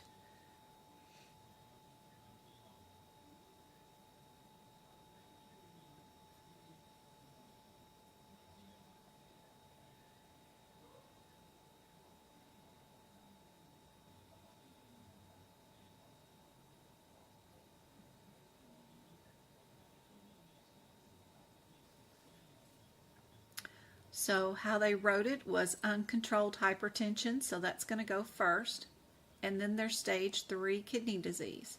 The cool thing about the stages is the 3, if it was stage 2, if it was stage 1, whatever, is going to be your 4th digit in your kidney diagnosis code. So looking for that 3 is super handy dandy. So we're going to get rid of A and B because we're not going to code the kidney thing first. The kidney thing was caused by the hypertension, and it's also how they have it written out.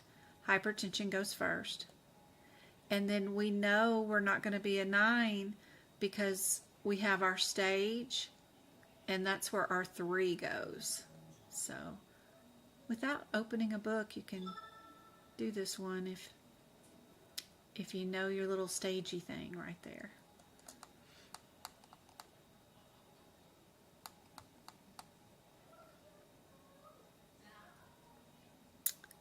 Are we an E66O or an E66-3?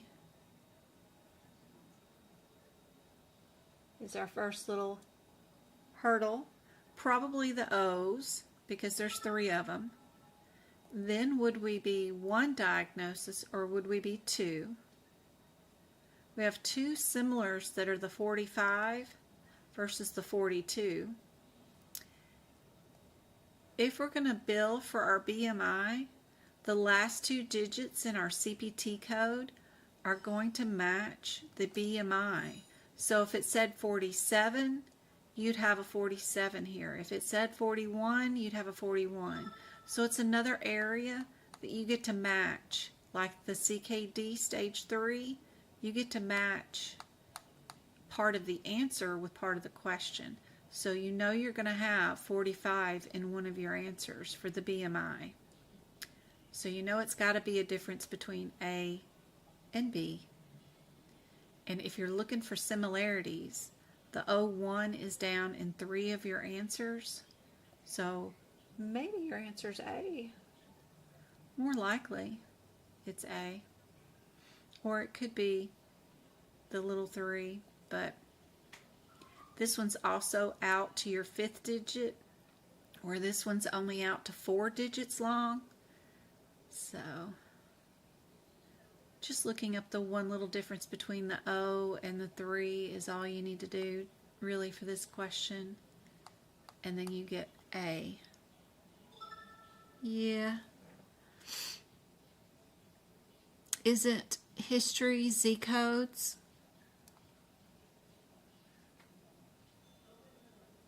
No, not always. It's a status code. So if you have a patient who's currently taking insulin, you have a Z code. If you have a patient who is currently 39 weeks pregnant, you have a current Z code that notifies you of how many weeks they are pregnant. If you have a morbidly obese patient, their current body mass index score is a Z code. Not every Z code is a history code. Nope. Not always. Nope. A good portion of them, but not always. Not at all. They are status indicators. If your parent has history of, if you currently have history of, if you are currently addicted to something or currently taking insulin, they can be Z codes too. All right. Are we doing an injury code or are we doing a cancer code? What brought them in today? Why are they here today? They do have a heck of a lot of cancer.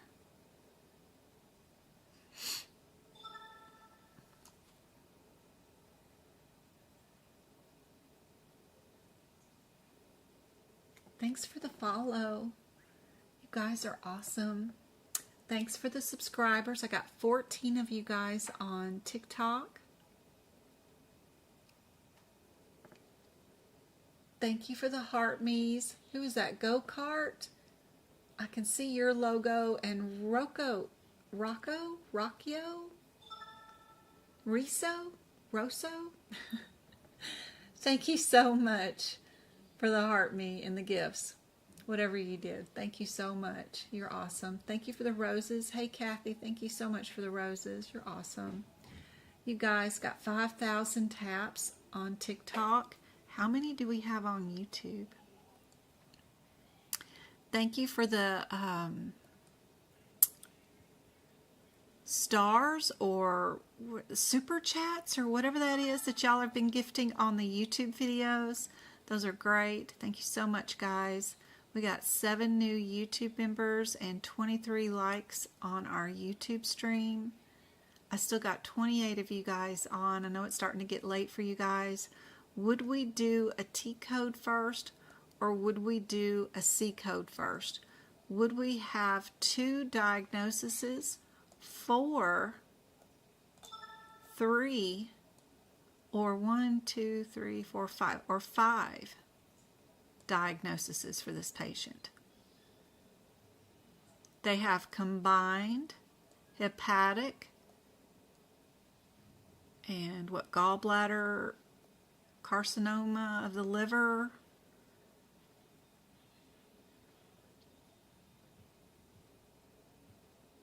following a hepatic transplant.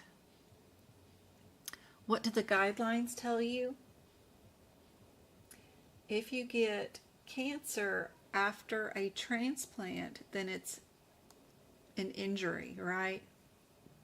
This patient would have never got this type of cancer without getting that particular organ transplanted into them that already had the abnormal cells in it. So you know you're going to be C or D. Now you just need to decide, am I 5 diagnoses or am I 3? Would I have a Z code at the end?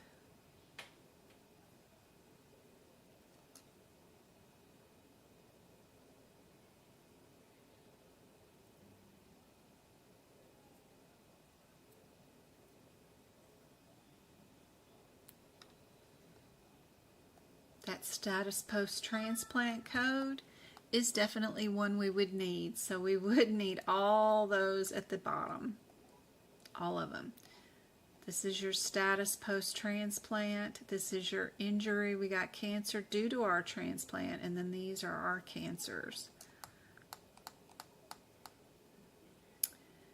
This one, oh yeah, this one was on my exam when I took it. In 2019 or so.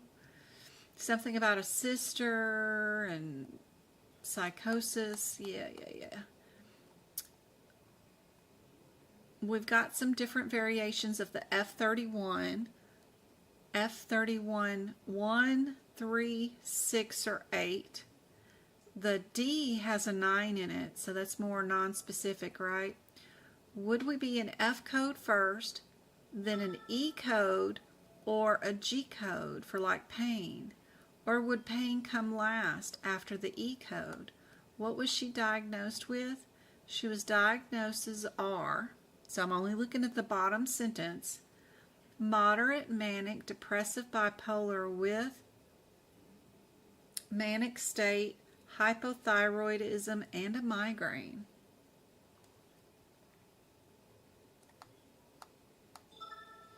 So knowing how to sequence this is super helpful.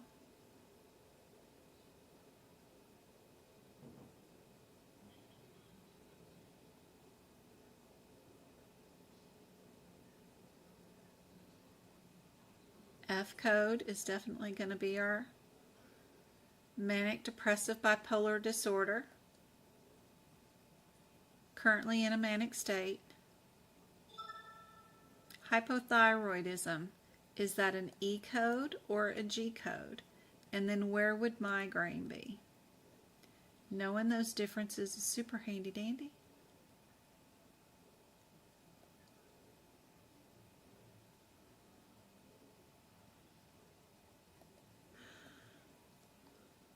What do you guys think?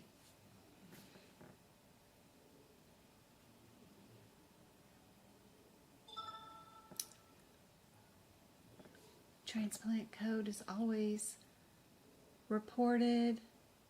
Lexi, thanks for the follow.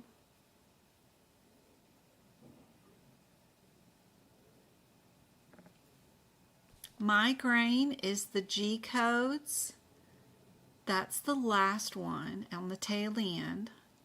Hypothyroidism will fall in the endocrine area, right? So that'll be our E codes, which will be our second code.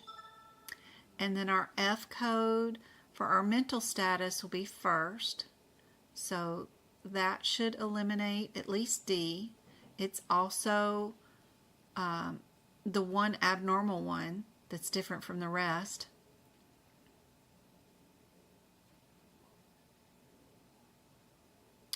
These two have the 909 that are similar, if you're looking for similarities. The only difference in A and B is your fourth digit. Are you a 1 or are you a 3?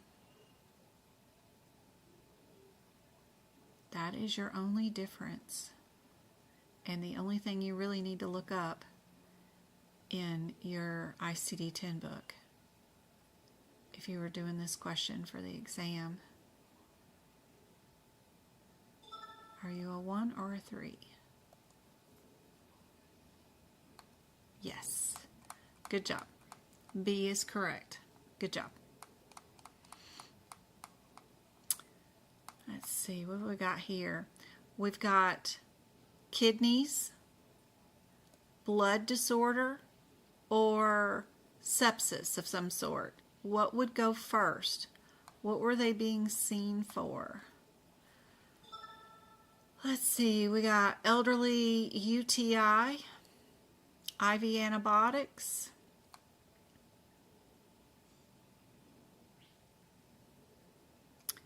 benign hypertensive state, urine was clear and sent home. So this patient had a UTI and got a little septic with it.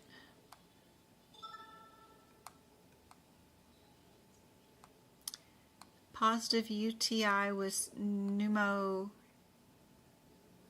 IV antibiotics, fever, all symptoms. So, do we code them with a kidney thing, a sepsis thing? What would go first? What would go second?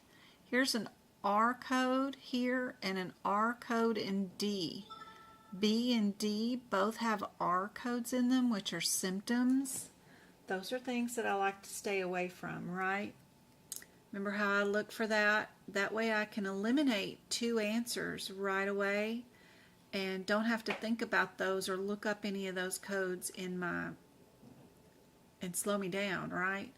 If they've got a bunch of other codes and then they throw in those R's, no reason to have them there. Now our difference, do we code A41 first or do we code N39 first? What brought them to the ER today? Why are they even here? It's not because they're septic. What caused them to be septic was they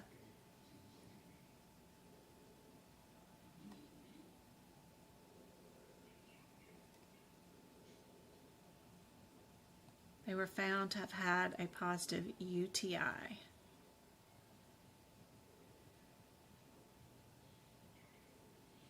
Kidney stuff is definitely in the N section, so we know our answer is going to be A. Kidneys first, right? In the exam, can you have your books or do you need to remember specific letters of each chapter? Absolutely. Open book exam. You can bring your books and you can have tons of notes in them like I put in mine. Absolutely. Oh, Katie, thank you for the heart me. You guys are so sweet. Thank you for the 8,000 taps. All right. Are we an I-10, an I-12, or an I-13? We do have two that are I-12. And then if you're looking for similarities, would we have two diagnoses today or would we have three diagnoses today? What do we got? We got hypertension with stage 5. All of the hypertensions all have they all have stage 5. Hold on. I'm drawing on the wrong one. The kidney one, right? Stage 5. Stage 5. There's no kidney in C, and there's stage 5 there. So you know you're going to have that stage 5. So C does not have a stage 5 kidney disease in it. So that's helpful. Myocardial disease unrelated to hypertension. Ooh, isn't that fancy?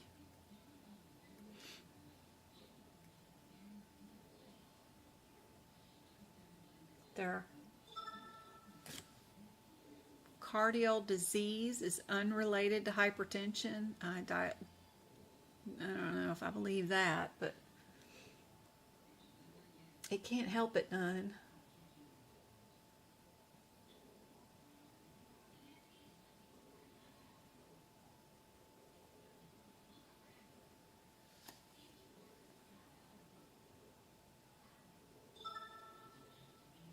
Hypertension with CKD 5.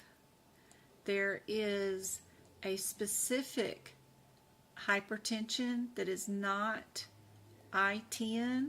Once you hit stage 5, you have to do a specific hypertension code. And if you know that particular little thing, you know you have to code the I-12. Once it hits the stage 5 kidney disease, you're forced to pick I-12 instead of I-10 anymore. But the cool thing is, if you were looking for similarities, you would have known that the I-12s are down twice, and you just needed the answer with the kidney disease in it, right? The stage 5 that matches. So, easy one if you know what to look for as far as patterns go during the exam. And that's just risk adjustment stuff down there at the end. But I hope this has been helpful. We've done 2 hours. We did a lot of diagnosing, a lot of sequencing. I'm going to do 2 more hours on Monday. I'll be back for that. Travis has a football game either Wednesday or Friday next week. I'm not sure which, so we'll have to switch around one of my days of lives. If you are already got your CPT book and ICD-10 book prepped and ready for your certification exam, and you want to see if you're ready for your exam, I do have a workshop Sunday. If you want to join me at 2 o'clock, we're going to do 75 practice exam questions in the same pace as the certification exam. So if you want to do that, I'll be around on Sunday. You can join me. We're going to do a ton of questions, and I'm writing questions over what people have been saying have been on their exam recently. So the workshop link is right there. Don't forget about your pocket prep link. It's wonderful. If you're wanting to learn those compliance and guideline and regulatory information, practice questions, they've got a ton of them, way more than AAPC has. Just click on that big pink pill, click medicine, click the top link. It's AAPC, CPC, exam prep. You get 750 practice exam questions, and they tell you where the page numbers, where the answers are. The main thing you're going to need to have if you want to do all those compliance and regulatory questions is the AAPC version of the HipPix book. So just go to AAPC HipPix 2023 or 2024 version. If you're going to do the exam before the end of the year, you can get one sent to you for $15 from Walmart, right? Just get them to ship it to you. If you're going to wait until next year, you can get a 2024 version one, and it might be a little bit more expensive. They got one here for $30, but it's got free shipping. So try to find you one the cheapest possible with free shipping. So but I like the 2023 version. It's just fine. It's just got 800 pages in it, and it's got all your compliance and regulatory stuff in there. I was looking at the dental coding. Somebody had a question about it. I was looking for just being able to buy the practice exam questions for it. But I don't know. They have a course, but where preparing for the exam. And then it takes you here. And then you lose, I don't see, does anybody else see? Is there a certificate for CDT? Or what they call that certification? I can find this, but what do they call the certification? Because this page does not seem to be working right. I don't want to enroll in a course. Don't want to do the books. Let's see, what does this do? If I do that, I don't want to do that. I don't want the companion books. All the books and terminology, all the CPT coding, $800, crazy. I just want to buy the practice exam questions for it, but I don't know.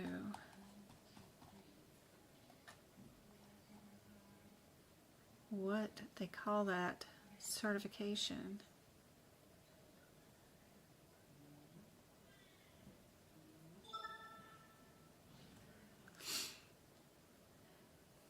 Because I don't see it here, but it sort of looks like they have a certification for it, but I don't see it. If I go to practice exams and go here, do they have a DT? I don't see where you can just buy the certification questions for dental, but they make it sound like they have a course. And it says certificate right there, but it doesn't look like they have a certification for dental. But they have a course and a certificate for it. But I would only want the practice exam questions for this. But it doesn't look like you could buy those separate. I'd have to call AAPC and say, I just want the practice exam questions. I don't want the course. And I just want a study guide for it, but they may not have it. I don't know. They do have a downloadable syllabus that you can download, but I would only want the practice exam questions. But it doesn't even look like they have a certification for it. They only have a course for it. But I was trying to answer whoever's question that was.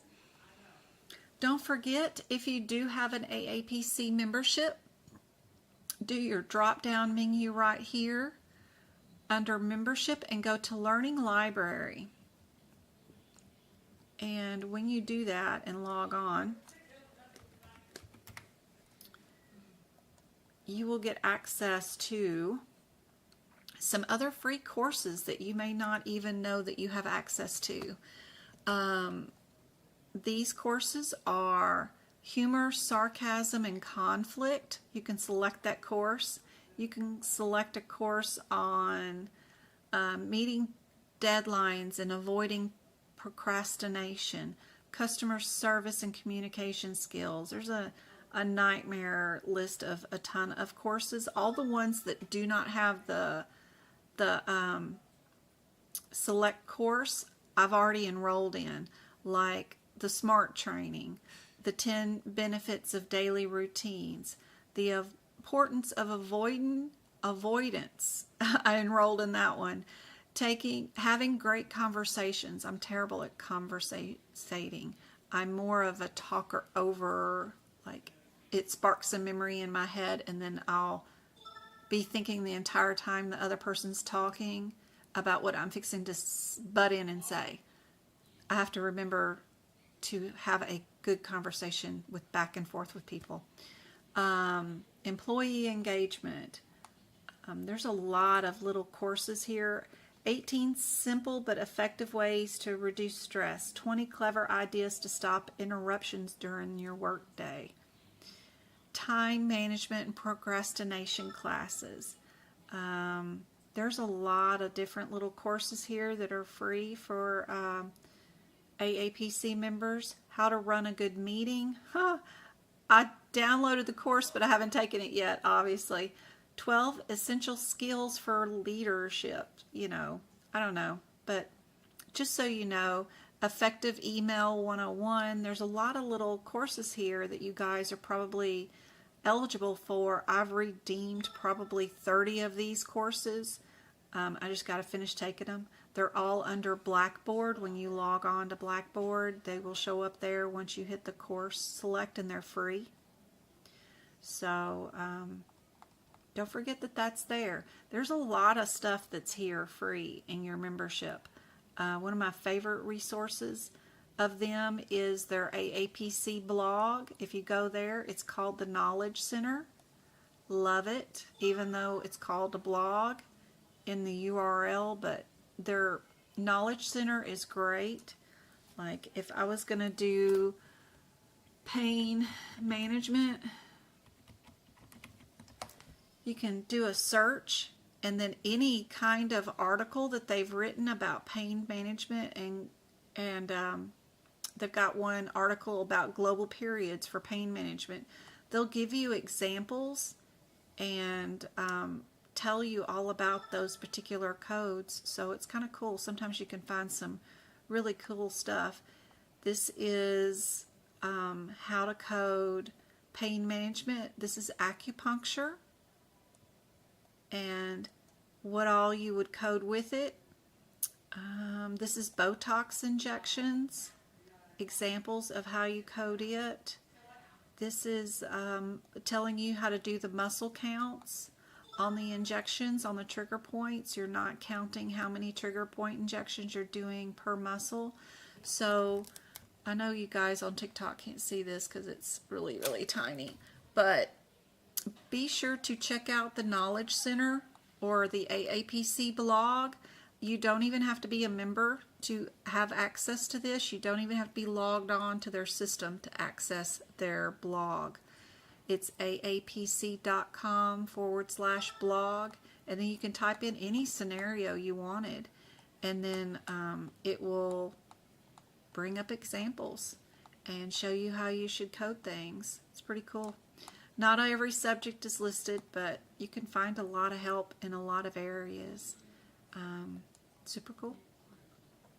I bought this with the free CEU ebook, but I can't even find the course for the free CEU. I still haven't been able to find that. They keep saying it's around here somewhere, but they said it was in the Learning Center, but it's not there. Anyway, I gotta call them this week, but I hope this is super helpful. Don't forget about the CMS free training, especially if you guys have just passed your CPC or anything. Don't forget to come here and do the fraud and abuse free training and add it to your resume. You will get a certificate from CMS with your name on it that you can add to your resume. I do have copies of what that looks like actually on my website underneath this shared gallery spot right there. If you click on the shared gallery, you can see my certificates from CMS from doing that training. All that is available underneath the resources tab under the FAQs. So anyway, I hope to see you guys Sunday for the workshop. We're going to do 75 questions in 3 hours. Same pace as the certification exam. And if you can follow along and find all the codes in your books and work each question with me in the same pace as, 2 minutes per question, and you get like 90% of those questions correct, then you know you're ready for the exam. You'll do just fine. So it's a great little workout to see if you're ready. And even if you can't stay the whole 3 hours on your Sunday, you do get access to the replay for 90 days. So the same link that you use to get in on Sunday is the same link that you can use to watch the replay. And in fact, I'm fixing to go create that and email that out to everybody else who's already signed up for the workshop so that you guys get it tonight. And I'll see you guys Sunday or Monday. We'll do another free lesson here on TikTok and on YouTube. I love you guys. I'm so proud of you guys. We're going to go over all 18 sections. You got one of the CMs? No, AAPC does not have a wait time for repeat certification exam attempts. If you want to buy another attempt and do it again tomorrow, they will gladly take your money. I think AHIMA and CCS makes you wait 90 days, but AAPC is for-profit where AHIMA is non-profit organization. So I hope that helps.